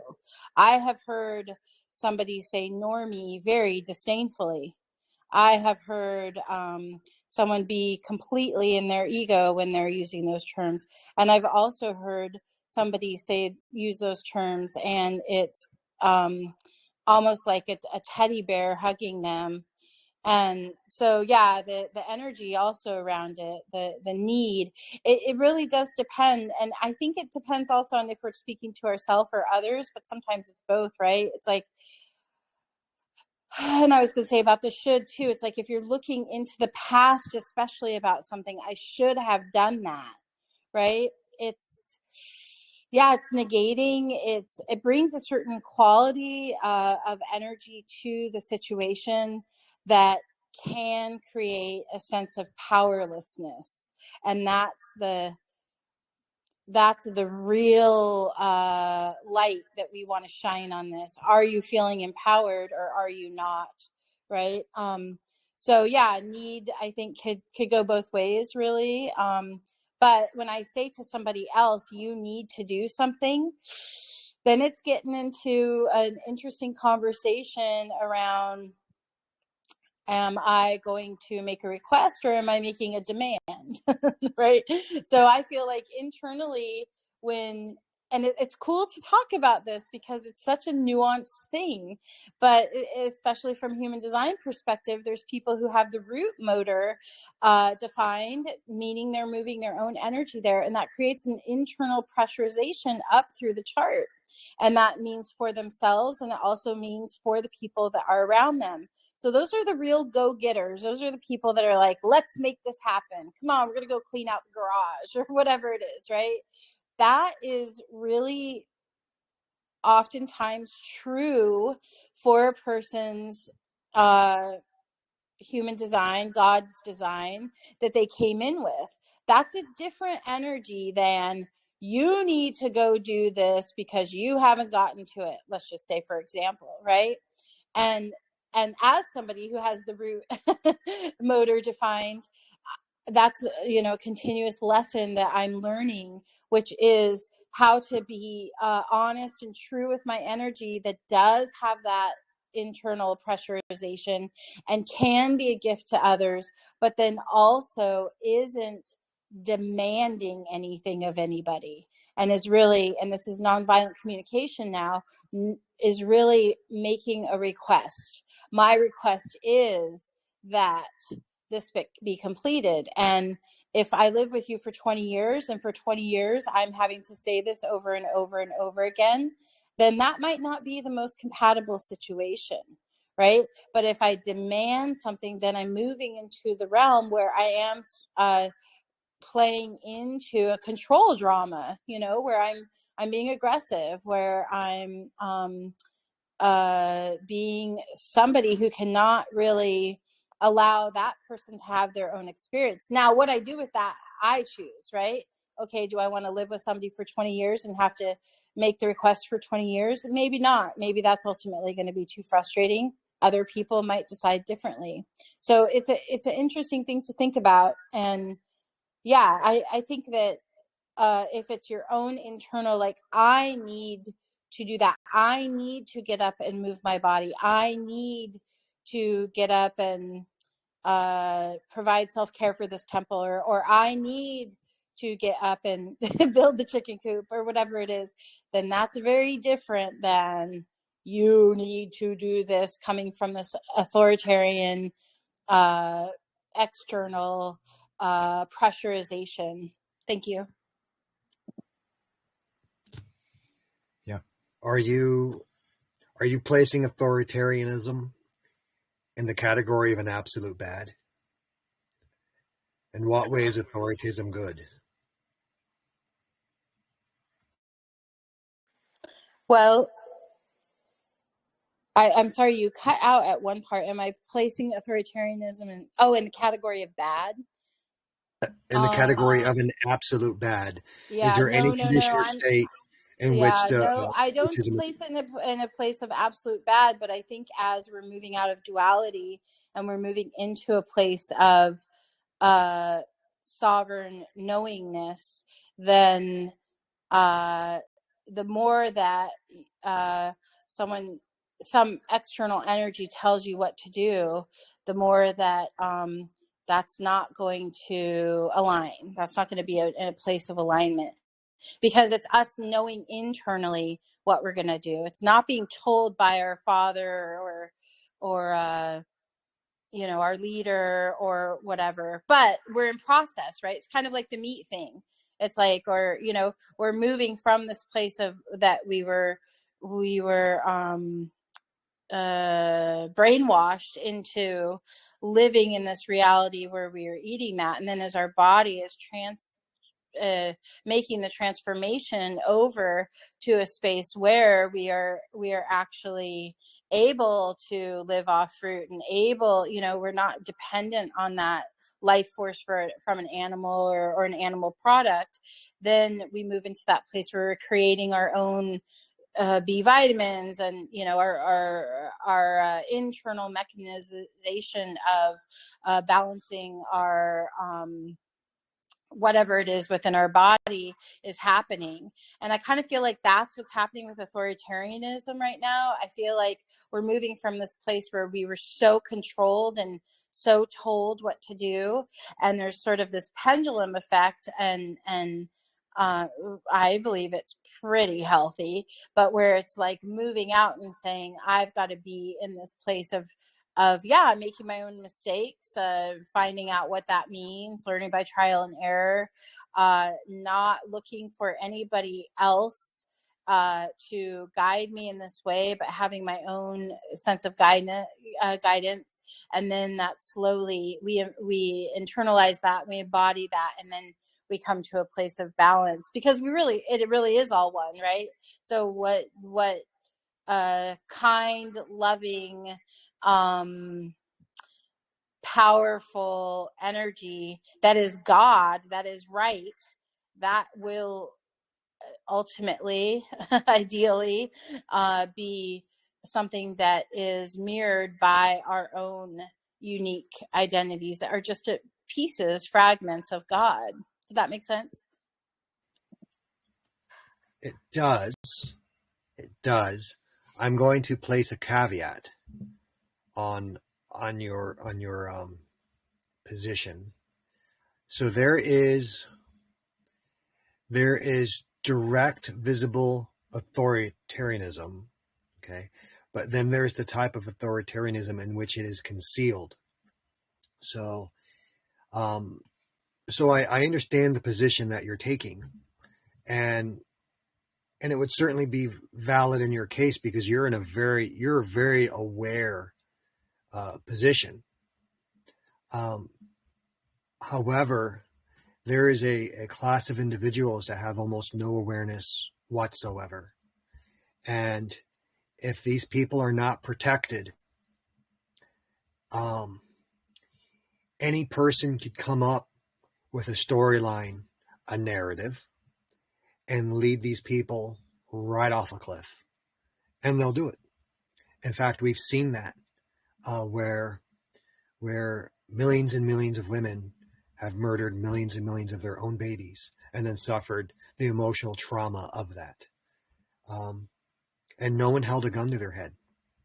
No one captured them and dragged them by the hair to the abortion clinic and then made them go through this traumatic experience. They did it themselves because they were their storyline was captured, and then they end up hurting themselves in the future, their own future. So those that have a high Christic awareness are going to have to stay vigilant and exercise authority or authorship over the prevalent storylines that are propagating through mankind. Because even after we achieve, let's say that we introduce a paradisic story, and that paradisic story is accepted by the collective consciousness of mankind, and it's implemented by the collective consciousness of mankind. Paradise is a lot like a house, and you build it up, but the forces of entropy will tear it back down. And if we tell this story and it's accepted and implemented in Earth, in the Earth realm becomes a massive paradise, and evil completely demanifests, and everything is wonderful for 10,000 years. One day, some cloaked, hooded figure will walk in off of the horizon, and or he'll be born, and there'll just be some weird little baby, and something's not quite right, and one day this person is going to start telling a perversion of the story. And if we don't exercise authorship over an authority over what stories are allowed to be told, and if we just let this little cancer, someone's going to do it, because you can't scale for infinity. Loki taught us that, by the way. You can't scale for infinity, and you can't scale for the absolute infinity, which means sometime in the future, some guy is going to walk in and he's going to try to introduce a perverted narrative into the perfect rhetoric that we're worked so hard at establishing. And at that moment, someone's going to have to exercise authority to correct. So I don't place authority or authoritarianism as an absolute negative. Like let's say that the house of Justin here, let's say that Justin becomes very powerful and very wealthy, and he has a house and a home. I would want to be a friend to that house. And I might be like, Justin, I'm volunteering to be placed under your authority. And if you tell me that I need to go mow your lawn, I'll go mow your lawn because you say so, because I'm volunteering to be subject to your authority, because I want the privilege of being a member of your house or a servant to your house. I'm being a voluntary servant. I think that servitude has been given, and servitude and submissiveness have been given a black eye, because everyone wants absolute freedom, but absolute freedom can't ever really be achieved, because the construct of reality is built on servitude. The appearance Christ himself has to remain subjective to the absolute good, and then wisdom has to be subject to love. Power has to be subject to wisdom. The force or the vortex has to be subject to loving, wise power. And then justice is subject to the loving, wise force. And so there's a proper hierarchy of ideas. But that hierarchy and that subjection itself has to be subject to absolute divine goodness. So let's say sometime in the future, there's this wonderful paradise that we've worked so hard to manifest into reality, and the dome starts to expand, and more countries start to be discovered beyond the ice wall. If we find a country that's inhabited by a bunch of reptilian-like individuals that are molesting a bunch of kids, those of us that are Christically motivated and powerful, if we might have to exert some authority. Like, okay, fine, if you're going to choose to live that way, we might build a wall around you, or we might wipe you out, depending on what's on service to goodness. So physical force has to be subject to that which is good, and authority has to be subject to that which is good.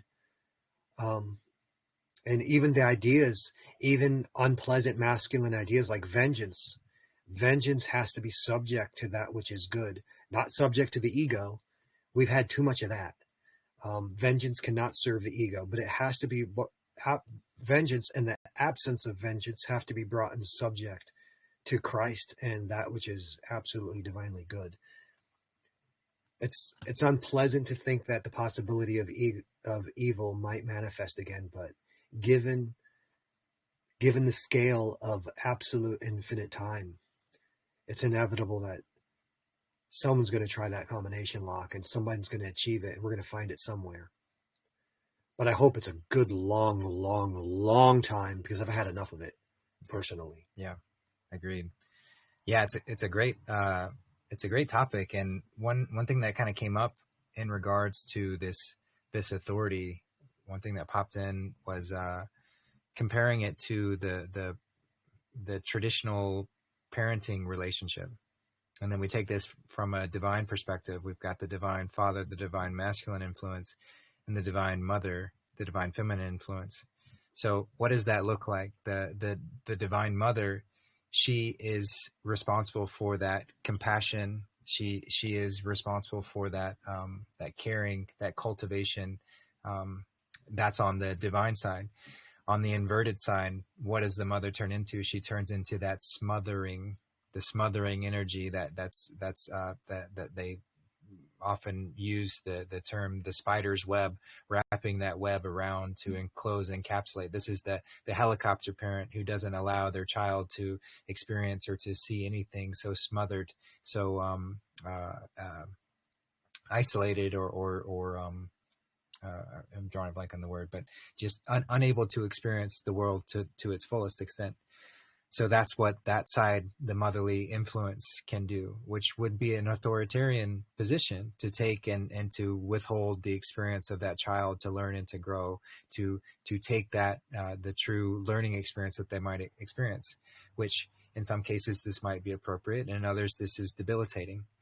So the balance with the masculine, the balance with the fatherly influence, on one end, the masculine influence is going to be saying, no, you learn on your own. You go through the challenges, you go through the experiences, no matter how hard they are, you're going to come out with that renewed strength. We're going to put this into action. For like just a funny phrase, but fuck your feelings.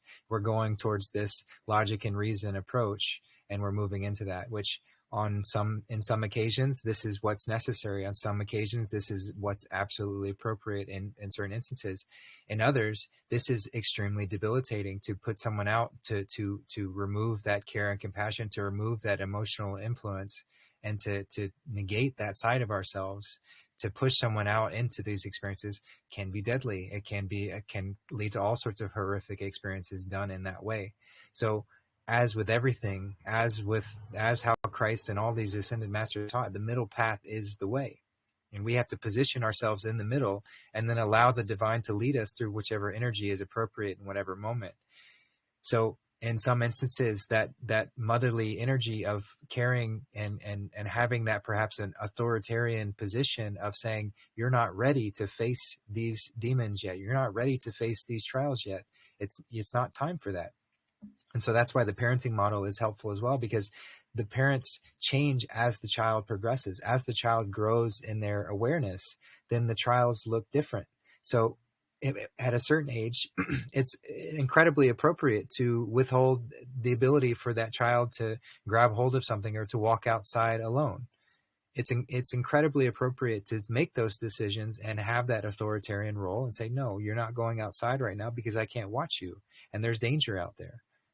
It would be inappropriate to take that masculine approach and say, just shove them out the door and say, well, go learn and figure it out at a certain age.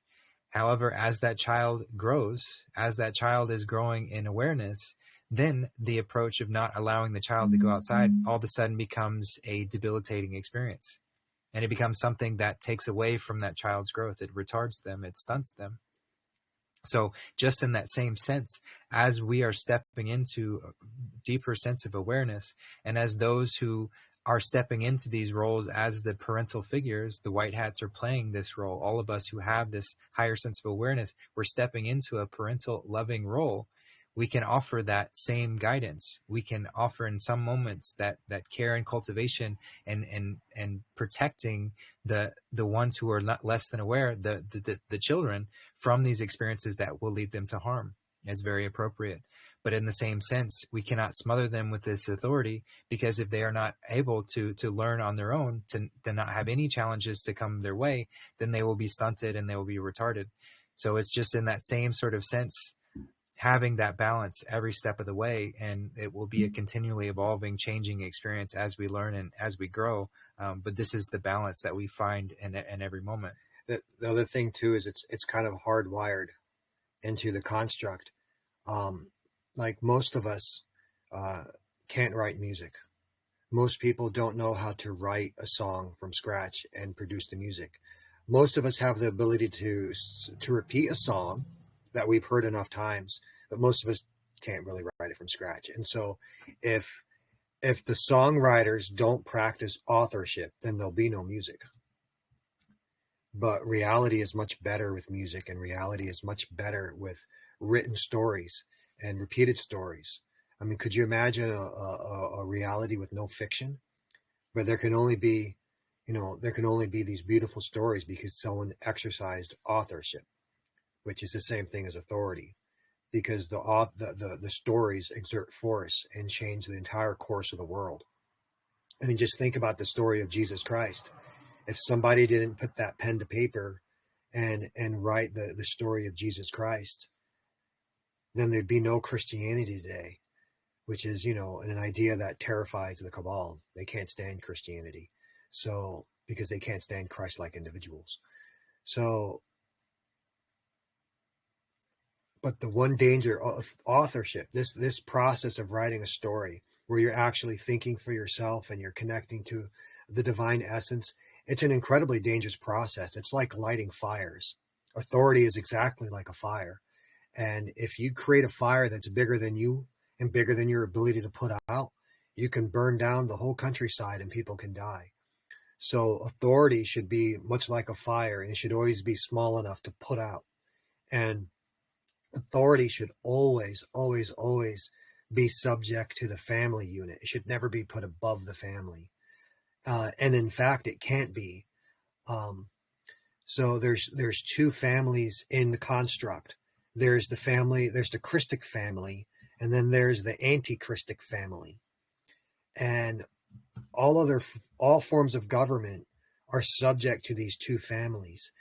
And if they, however, it's concealed at this time. So when hell manifests on earth, it's because the anti-Christic family has manufactured these synthetic forms of government, or they've captured natural forms of government. But when the Christic family captures these governments, they're dissolved, and then family is able to rise up and exert authority over itself in the collective vision of mankind. But authority and servitude is hardwired into the construct, and it could never be eliminated. The same way that the possibility for evil could never be eliminated, and the same way that goodness could never be eliminated. It's the hierarchy is hardwired in. It's always there, but we have to stay right on top of it and make sure that fire is always small enough to serve mankind, and not so big that mankind is forced to serve the fire. Yeah, beautifully said. That's really a perfect encapsulation of that, to draw it upon as like a fire. A fire is a very useful tool. It's very helpful for many things, but it's extremely dangerous as well when not used with care, when not used appropriately. It can hurt a lot of people. So it's important we wield this tool of authority with that same care. And it has to start with you. You have to recognize within yourself how much authority are you able to wield. If one has not done that spiritual work on themselves to be able to wield this tool in that way, then you're like a kid with a flamethrower. You're extremely dangerous. Should not be holding that tool.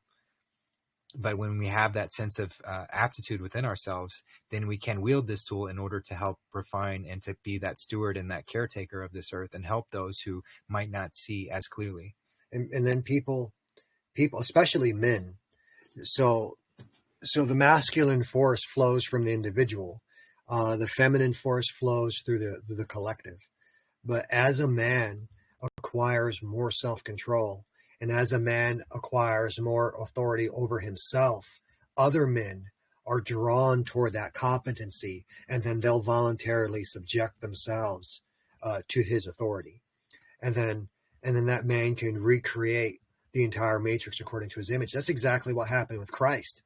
So you have this Christed individual, Yeshua, and he acquires a massive amount of self-control to the point where he could walk on water and do all kinds of amazing things.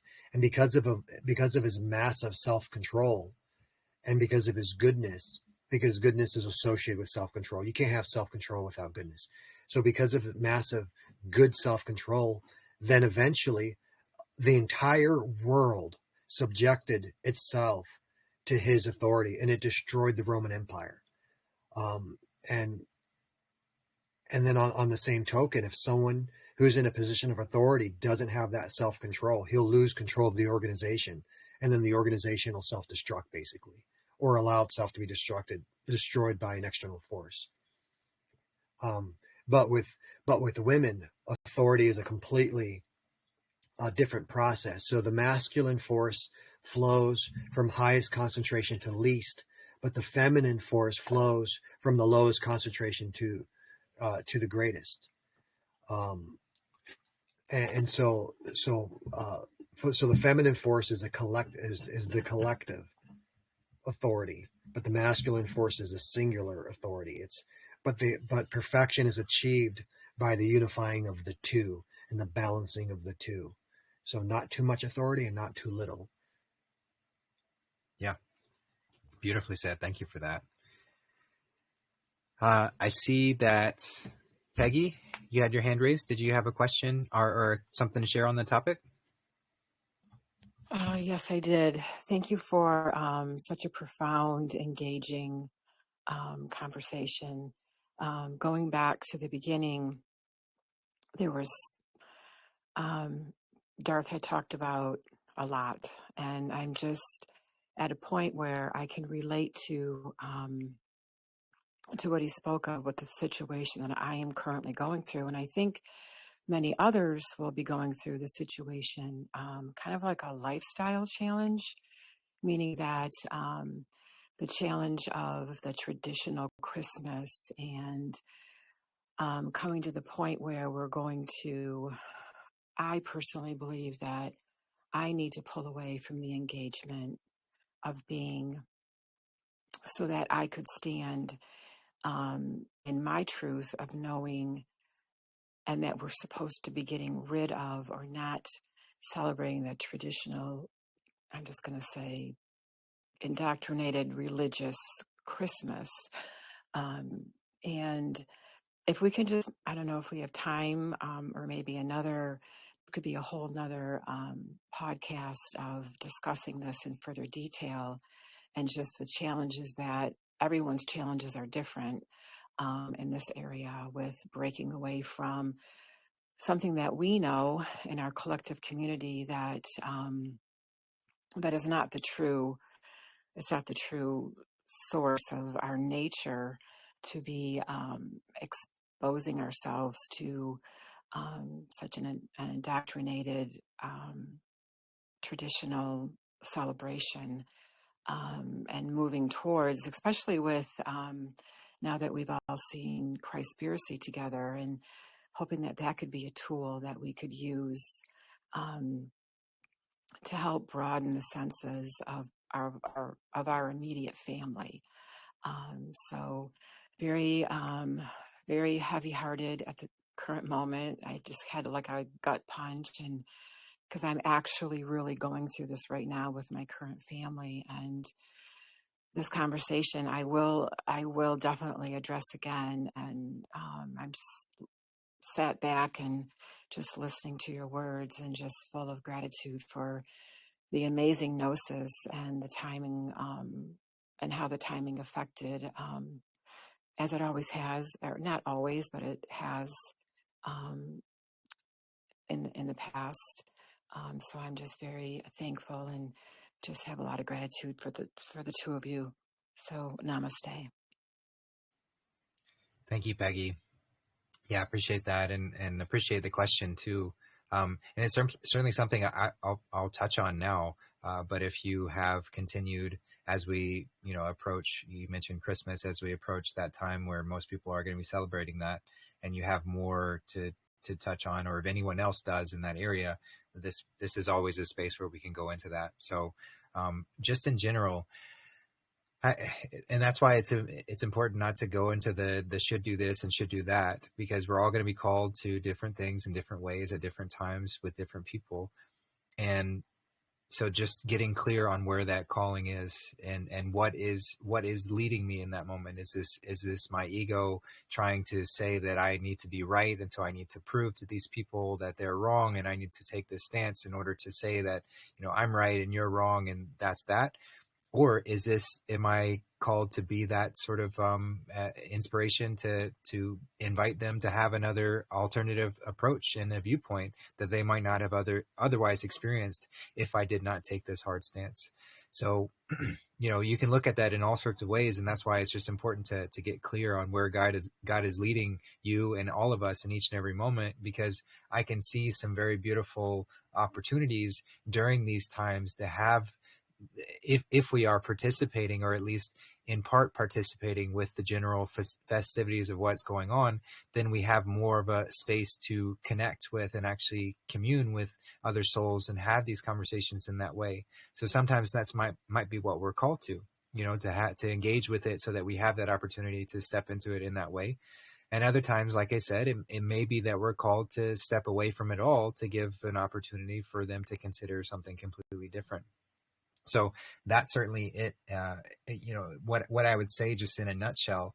And then as far as the religious sort of interpretation of this holiday in general, and as we have sort of started to realize that this likely isn't the actual day that he was born as a man. However, the story, looking at it from an astrological perspective of the 3 days where the sun does not move, and then it is born again on the 25th, it is very appropriate from that sense as well. So we can transmute and alchemize all of these experiences and all of these holidays and whatever in a way to bring out the truer and higher meaning to it, at least as far as our perception has allowed us in this moment. So it might be having that challenge of saying, how can I alchemize all of these experiences? How can I view the fact that the pine tree is a wonderful representation of the evergreen, everlasting man, and this tree within us, where we are once again reuniting with the tree of life, and that's what that tree represents, with the star on top, because the star is that connected point. So there's all sorts of wonderful things that we can take away and use. And of course, the white hats have been consistent. And even though the cabal, the evil, has been trying to distort everything that is good, they can't get it all, because symbols are not inherently evil, and these symbols are beautiful. And so the more that these good symbols are placed in front of us, it acts as these reminders of our consciousness to step into that. And I see so many wonderful instances of what Christmas can be if you take away all of the corporate nonsense that happens from it, and the sort of the perversions that can happen within it. So again, these are just suggestions. I don't know exactly where you feel called to and how you want to go about it, but just maybe for you, or for anyone else who's pondering how to participate or what they want to do with it, this might lead to some more insight, or at least some more clarity of where you might be called to and where you're led to. And wherever everyone is led to is exactly appropriate and exactly where they need to go. So so I'll just leave that there. And I don't know, do you have any thoughts on that one? Family is important. Yes, I agree. Family is important. And it's the extended family that I have been so disconnected with over the past 4 years. And my mom previously passed away a month ago yesterday. And it and my dad is still with us. And now that the holidays are upon us, I feel as though with my journey, I have I've made the disconnect, and I stopped celebrating with my immediate family. And Christmas of 2020 was our last Christmas, so I only did that Christmas because they asked me to, and I knew that they weren't where I was at. So with my immediate family, I went ahead and we had a beautiful, wonderful Christmas celebration with a Christmas tree and food, etc., presents. But we didn't go overboard, not overboard, but it was limited. It was really simple. I did cut back, but I knew that was going to be my last Christmas. So now I'm not forced, or not the words that you spoke of earlier when Lila was speaking, like directed to go, or I have to do this, and I just don't feel as though I have to do it. And I haven't had these conversations with my family as to what, I mean, I know what I want to do, but I didn't tell them what I want to do. I didn't tell them why I'm pulling away, or I didn't even, it's a month away. I mean, I could change my mind after I'm going to be spending Thanksgiving with them. Um, and I haven't really engaged with my extended family. It's just one family. It's just my dad, and then my sister and her husband, and then my 3 nieces and nephews and their significant others. So that's a lot of people that I've been really disconnected with over the last 4 years. And, you know, we've all gone, or well, we all have been on this journey of enlightenment and this journey of truth within ourselves and growing through that. And I haven't shared a lot of anything with my family. They don't really know who I am. And I'm just trying to reconnect with my dad, and which I have been. I had spent several hours with him in the last 2 evenings. And um, so, yeah, I mean, that's the most genuine relationship that I genuinely care about as far as my dad and my extended family goes. But and he kind of released me from it. You know, he said to me, "You don't celebrate Christmas." And I said, "No, I don't." And he said, "Well," he goes, "I guess then you won't be coming here at Christmas time." And I was like, well, I felt as though he released me of it, you know, like I don't have to come, and it would be okay, because I did tell him that my most important relationship right now is with him, and not what others think of me. Or not that well, they all judge me. I mean, we're all being judged because of who we are, and for them not understanding who we are.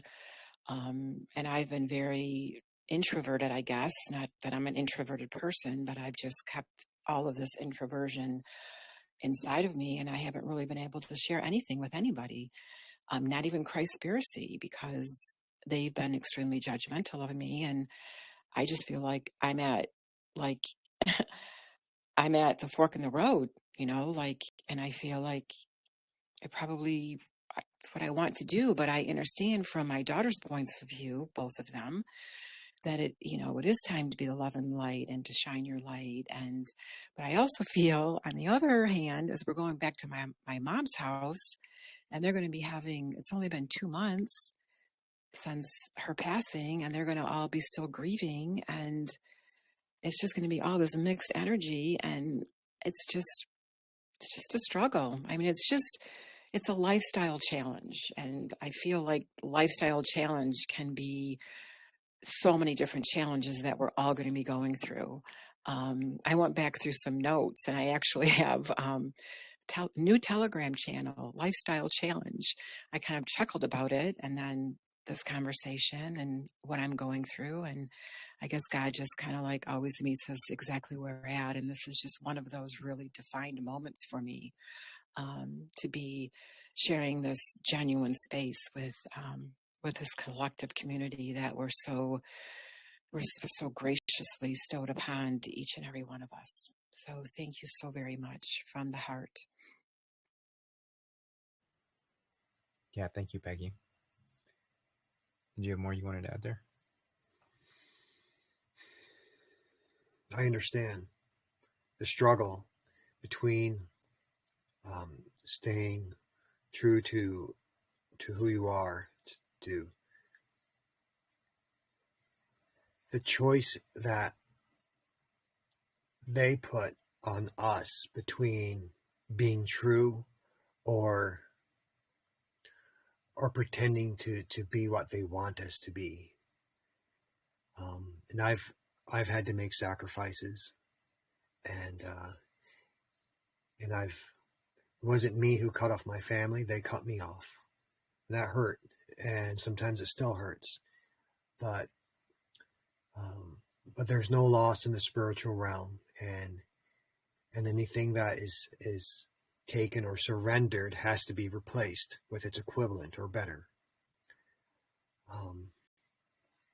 But only you are walking your path, and only you are standing in your position.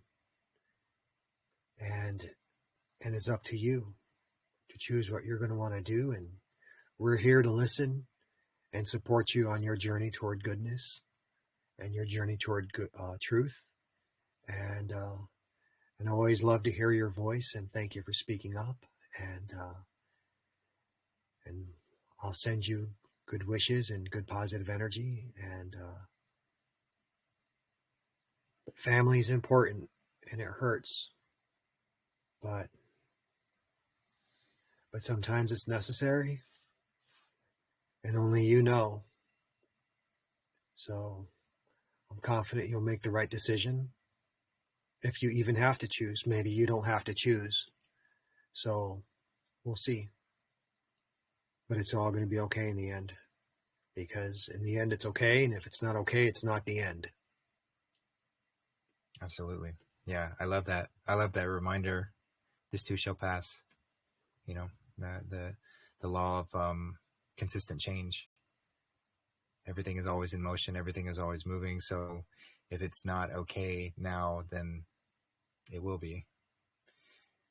And if it's okay, then there's times where it might not be. So it's important not to stay attached to any which way. But yeah, just to have faith in that it's all working out for the best in the end. You know, Christmas is a very interesting time. It's sad that the current Christmas that most people celebrate in New Year's is a time period of like heightened suicides. You know, but that's not what Christmas used to be. The spirit of Christmas they talk about, used to be a very powerful thing. During the First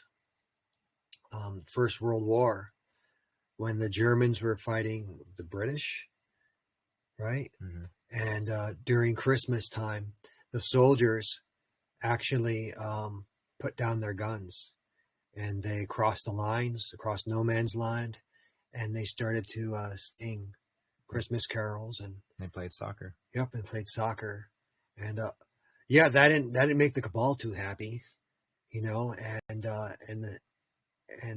so they've done everything they can toward perverting the actual true spirit of Christmas. So the new stories that are going to be told will be actually a restoration of the old original stories. So the symbols of Christmas and the true meaning of them, that's coming back. Yes.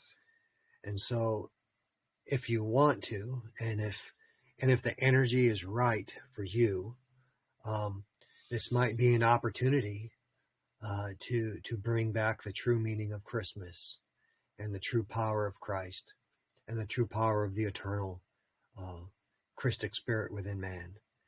So there might be a middle path if that is open to you, or it may not be open to you, and that may not be the time or the place. Only you can tell. But whether you go to the left or right or the middle or nowhere at all, that's entirely up to you. But we're here to support you and love you and accept you as you are.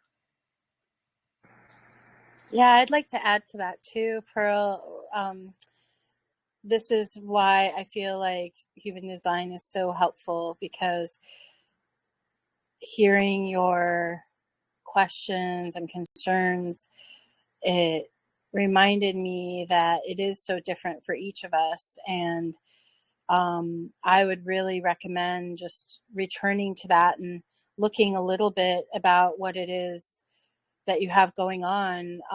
With your permission, can I speak just briefly on that, on your specific chart? Yes, you may. Thank you, Lila. Thanks. So as a 6-2, and I feel like this is important to bring up because there's so many 6-2s in this group. Okay. So we're looking at a role model hermit. It's a tricky situation already, because you're meant to be a role model, especially in your later life, really coming into the community and serving it. And then you have this energy that is the 2, which is a hermit that wants to focus on what it loves. It wants to be more private, be more sequestered. And those 2 energies are very different. So it can be hard to live that reality, I know. And then we have interestingly enough, and why this may be such a big issue for you, is that your incarnation cross, which is the theme of your life, is the left ankle cross of spirit. So this idea of spiritualism in general, but also directly, these things of like the spirit of Christmas, this type of thing. It's like it makes sense that, of course, you are concerned, maybe overly concerned. You see other people who can maybe just be like, whatever, it's just Christmas, like whatever. But that's not your medicine.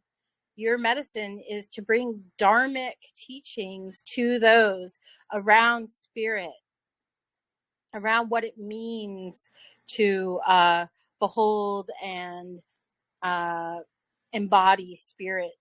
And so, of course, these are very deep issues that are very, very important, close to your heart. And then also, you actually don't have your throat motor defined, meaning you're not moving energy in the throat area. So I would just say that hearing all of that, there's also, yes, this need to speak up and share and be that role model coming into your we don't want to call it later part of life, because I think our lives are going to be a lot longer, but coming into the after 50 portion of your life, you really are meant to speak up and share your truth and educate, quote unquote, people around you. That is what you're here to do. And I could understand the existential challenge with that. But with that left ankle cross of spirit, it really is meant to be something that you speak on.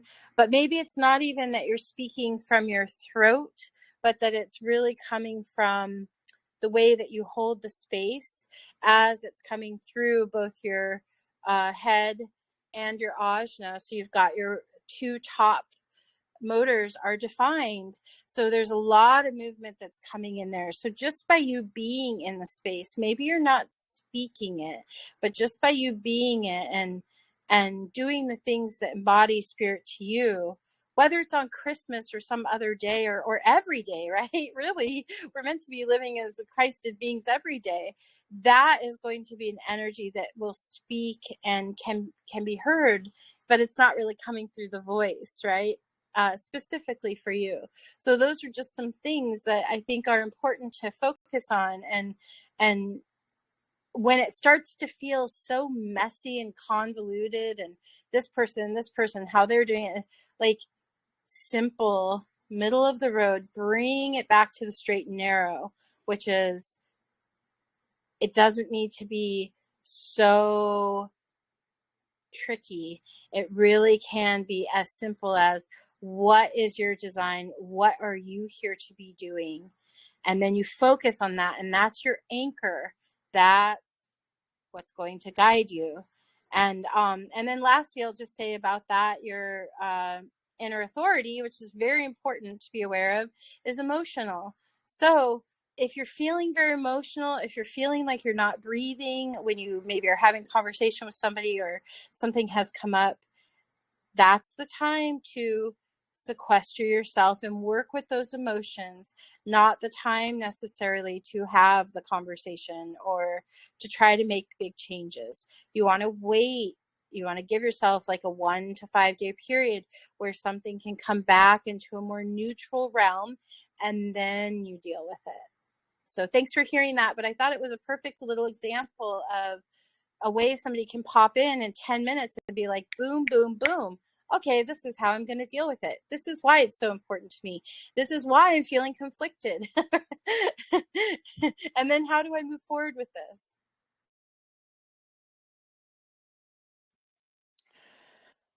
Namaste, Lila. Such beautiful, powerful words and a beautiful lesson for the community. And that's why I choose to share when I do share, because I know that we are all one. And these opportunities, this opportunity and many others will eventually be a teaching to others that are going to be walking into our realm or into our space or into our community.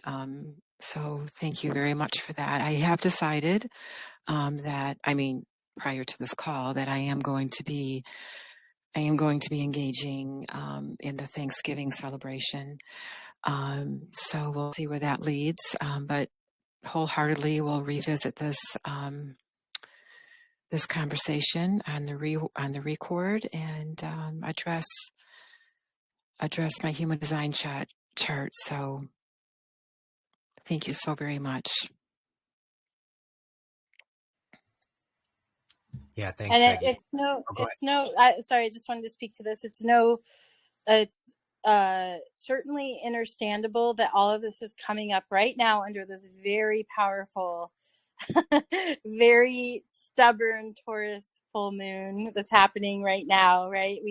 This is in everybody's etheric realm, how they're working with how to stand true and be themselves, and maybe even be stubborn in focusing on where they want their life to go and be, and then also how to work with the collective and create community.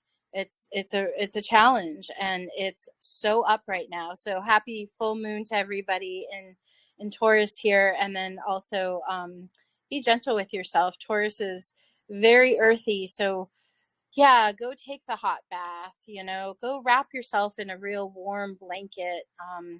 Just really give yourself that physical support and TLC that you might need in this time. It's a lot. It's just a lot. I was going to say, especially with what's going on in America, but it really is everywhere on the earthly plane. So let's just all hold ourselves. And if somebody else is being stubborn with us, just, be gentle, take it with a grain of salt, and let them be stubborn, and know where it's coming from. Yeah, thanks, Lila. And thanks for the great question, Peggy. And yeah, I'd echo that. This is a great time, and that's what the true Christ Mass Christmas, astrologically, what that is inviting us to do is that time where the life-giving sun goes through a period of stillness so that it can be reborn and rebirthed anew. And so this is what this time period of winter is inviting us to do. It's inviting us to go into that space so we can shed what no longer serves us, but also care for the things that need extra caring. It's having that time to be cozy and to be surrounded by loved ones, or if that's not there physically, then spiritually surround yourself with loved ones, either here in this space, in the digital space, or call upon your angels. Call upon the divine to be with you in these moments. So it's a great reminder in that sense. So thank you for that. And we don't have a lot of time left today, and I do love to just let these shows kind of unfold in whatever way the divine leads us, and the divine truly led us to this conversation today. I have no doubt about that. I'm so grateful for it. So I just wanted to give an opportunity, because I know he's got to get back to work, and I just give some gratitude to this man for taking the time to spend with us. I know how much he's got going on, and every time I mention it, he says, no, this is important. This is important that we address this. This is important that we speak on these things. This is important that we keep these shows going, and that I participate in them. So just want to offer my humble gratitude for the time that you spend here, knowing the other things that you have on your plate and everything that you have to take care of. So thank you, brother. Thanks for being here. And very kind of you to say that. Yeah. And do you have any closing comments or things you want to add to the conversation today before we wrap up? I just wanted to express gratitude to everyone that's here. Even if you didn't comment, just being here and adding your spiritual vibration and your attention to the experience. I feel it. And thank you, Peggy and Lila. Thank you for speaking up.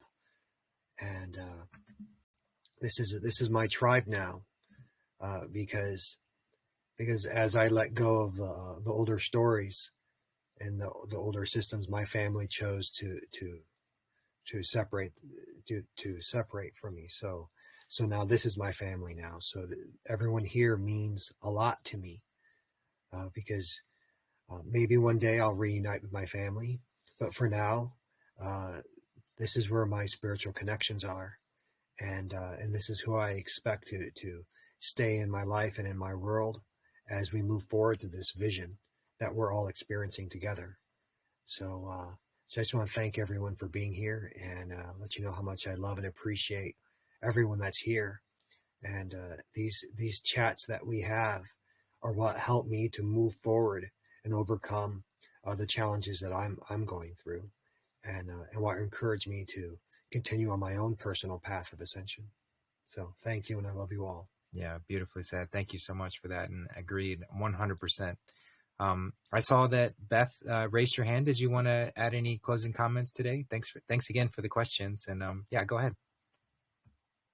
Hey, Justin. Hey, guys. I just wanted to, hop on before the end and say, wow, like, I just appreciate this space so much, and especially the people that are brave enough to,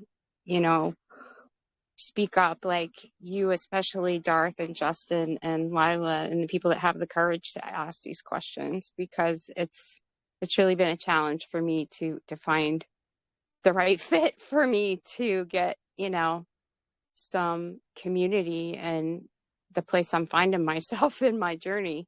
So, those were my questions, and there's more coming, but I had so much moments of clarity during this conversation, and it's by far been the most powerful one that I've been a part of. And I even am starting to include some friends of mine who are getting a lot of good information from what you guys do. So I just wanted to express some gratitude, and I'm kind of glad that the content was so full of wisdom today, because my throat motor was trying to like just interrupt and speak and say, aha. But Lila, I'm sure can relate to what I'm talking about, because she knows that about me. But it was a blessing, because I got my notebook out and I was taking notes, and it's really given me a lot of inspiration to walk through these changes coming for me with the way I want to, approach life and handle things moving forward. So, I just wanted to say thanks. Thanks so much. And I'm just really glad you guys are here. And we are so glad that you're here too. So thank you, sister. Thanks for being here with us. And yeah, we just appreciate you so very much. The questions today were amazing. Everything was exactly as it needed to be. And you were a big part of that. So thank you. Yeah. Just wanted to give an opportunity. Does anyone else have any closing comments today before we end with another song? The good questions that they give us are important, because that gives us an opportunity to give good answers. Without the questions, I mean, we'd just be sitting here twiddling our thumbs. Yeah. Maybe show you a chicken. Yeah. It wouldn't be as interesting or deep. So the questions are so powerful. They're so potent. And to all who have sent me questions offline, please continue to do so. I know everyone's not able to join this time slot. I won't forget any question. I have a list of things that I want to get to, but we only get to them as the time allows. And then if something pulls into relevance, then I pull it forward. But just wanted to say that you're always welcome to send me questions. I will save them, and we'll discuss them in a future show whenever time allows or the opportunity allows it. So thank you for that. And go ahead, Peggy. In closing, may I just add that those words that were spoken were divine, because I was listening so intently, and from the beginning I wanted to interrupt Darth, but I know that's a no-no. And that's how powerful his words were to me, and how those words pierced my heart. And then I kind of like sat in the chair. I stopped doing what I was doing, and I just kind of sat down in stillness and silence. And I had the phone. I don't have it on speaker, so your voices are very soft. And then I kind of dozed off. And then I'm thinking, where am I going to go with this? How am I going to talk? What am I going to say? And I just dozed off, and I just said, God, just give me the words. And I dozed off. Then I heard Justin say my name, and I just opened, and the words just flowed through me. Like, it definitely it's definitely obviously something that's heavy on my heart in a situation, a lifestyle challenge that I am facing, but the words were definitely divinely guided through source. And I just wanted to add that because I think it's really important for people to know that. And it's biblical. God will give us the words. And it was just one of those divine moments, and just so blessed to be sharing in this space in such a powerful show. So love you all. Namaste. Till next time. Yeah, thanks, Becky. Appreciate you. And yeah, just a quick ask again. Is anyone else want to give any closing comments before we wrap up today?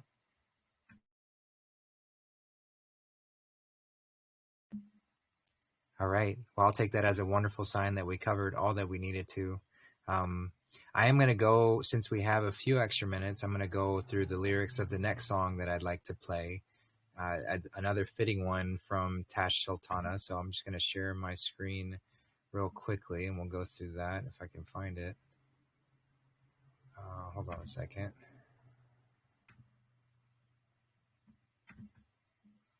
This song is called Jungle, which is probably, yeah, definitely her most famous song. You may have heard it before.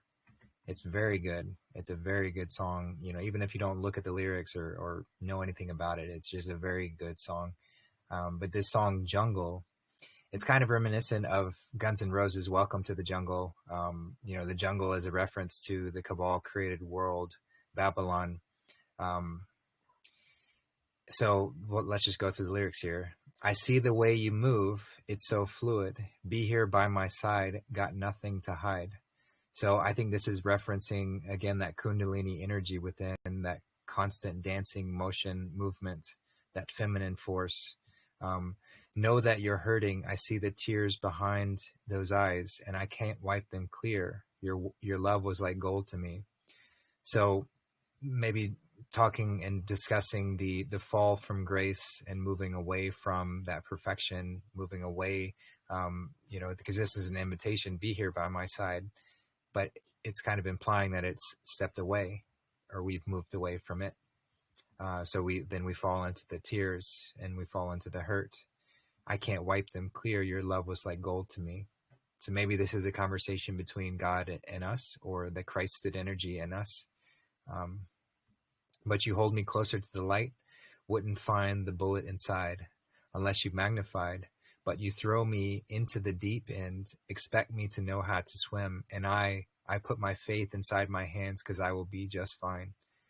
So that's a poetic way to describe this experience that we're having, where we fall from grace and fall into the deep end, and we're expected to know how to swim. And it's challenging, but through that challenge, we're able to overcome. So there is a purpose to it, because I put my faith inside my hands because I will be just fine. That's where wearing that armor of God, knowing that all will be well and this too shall pass. So welcome to the jungle. Are you going to dance with me? Welcome to the jungle. Welcome to this separated experience. Welcome to the potentiality of falling from grace. Are you going to dance with me? Are you going to dance with the weavings, the sine wave, the toroidal field? Are you going to dance with that perpetual motion, which has the potential to tempt us away from our centrality, away from our space of balance? But it's through that challenge that we rise. It's through that challenge that we find and overcome. You get to close your eyes and see. Again, meditation, you know, going stillness, going within. Welcome to the jungle. Are you going to dance with me? And then it says, well, no, I'm not going to dance that dance, but I am going to dance the dance of reunification. So sitting tight with my black jeans on and I'm paralyzed, make your way toward the sun. Got the palest soul you ever seen, oh darling, you mightn't be the one. Sitting tight with my curly hair, making your way with that sheepish stare. Said you are real, do you feel you are there? So again, just this dichotomy between the experience, falling from grace, and what that means, you know, to fall through the paralysis, to sit tight with our sheepish stare, just so that we could find out again. So going in and out, falling in and out of love and love with you. Ashes to ashes and the embers I blaze. Oh, I gotta rise amongst you though, and I think about your face every day. But you pull me closer to the light. You wouldn't find the bullets inside, only if you magnified, because they're not physical, perhaps physical sources of trauma, although they can be. Yet the devastation of this jungle you will find if you magnify, because they're deep scars within, but there's purpose. You got something? There's a second way you could look at it. So if you rise up, you go back up here.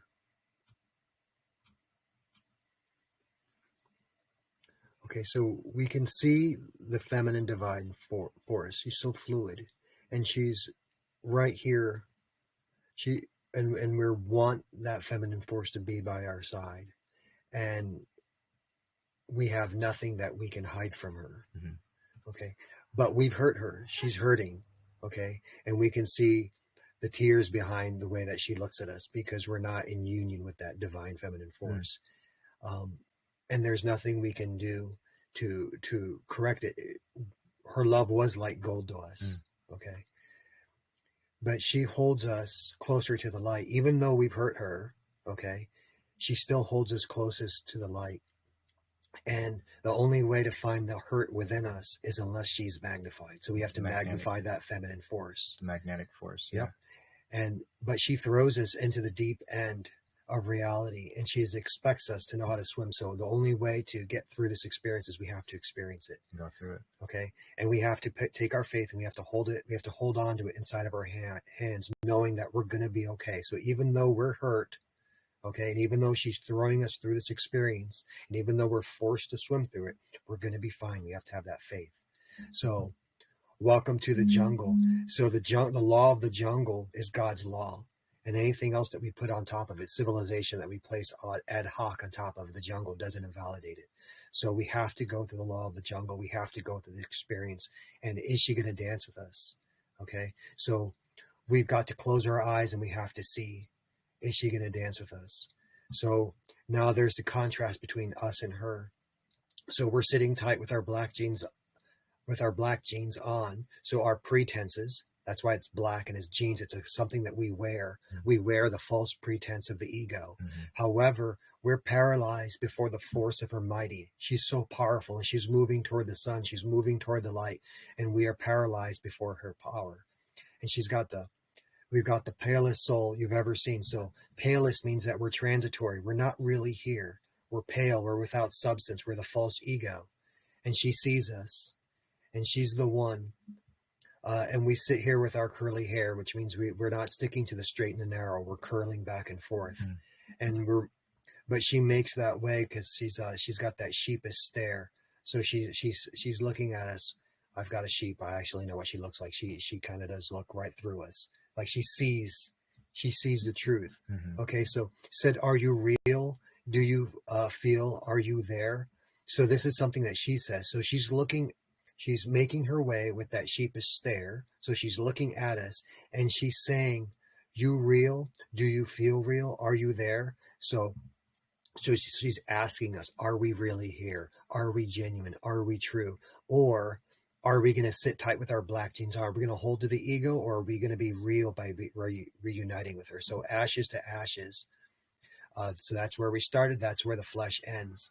And the embers I blaze. So we're burning with her fire. She's the fire.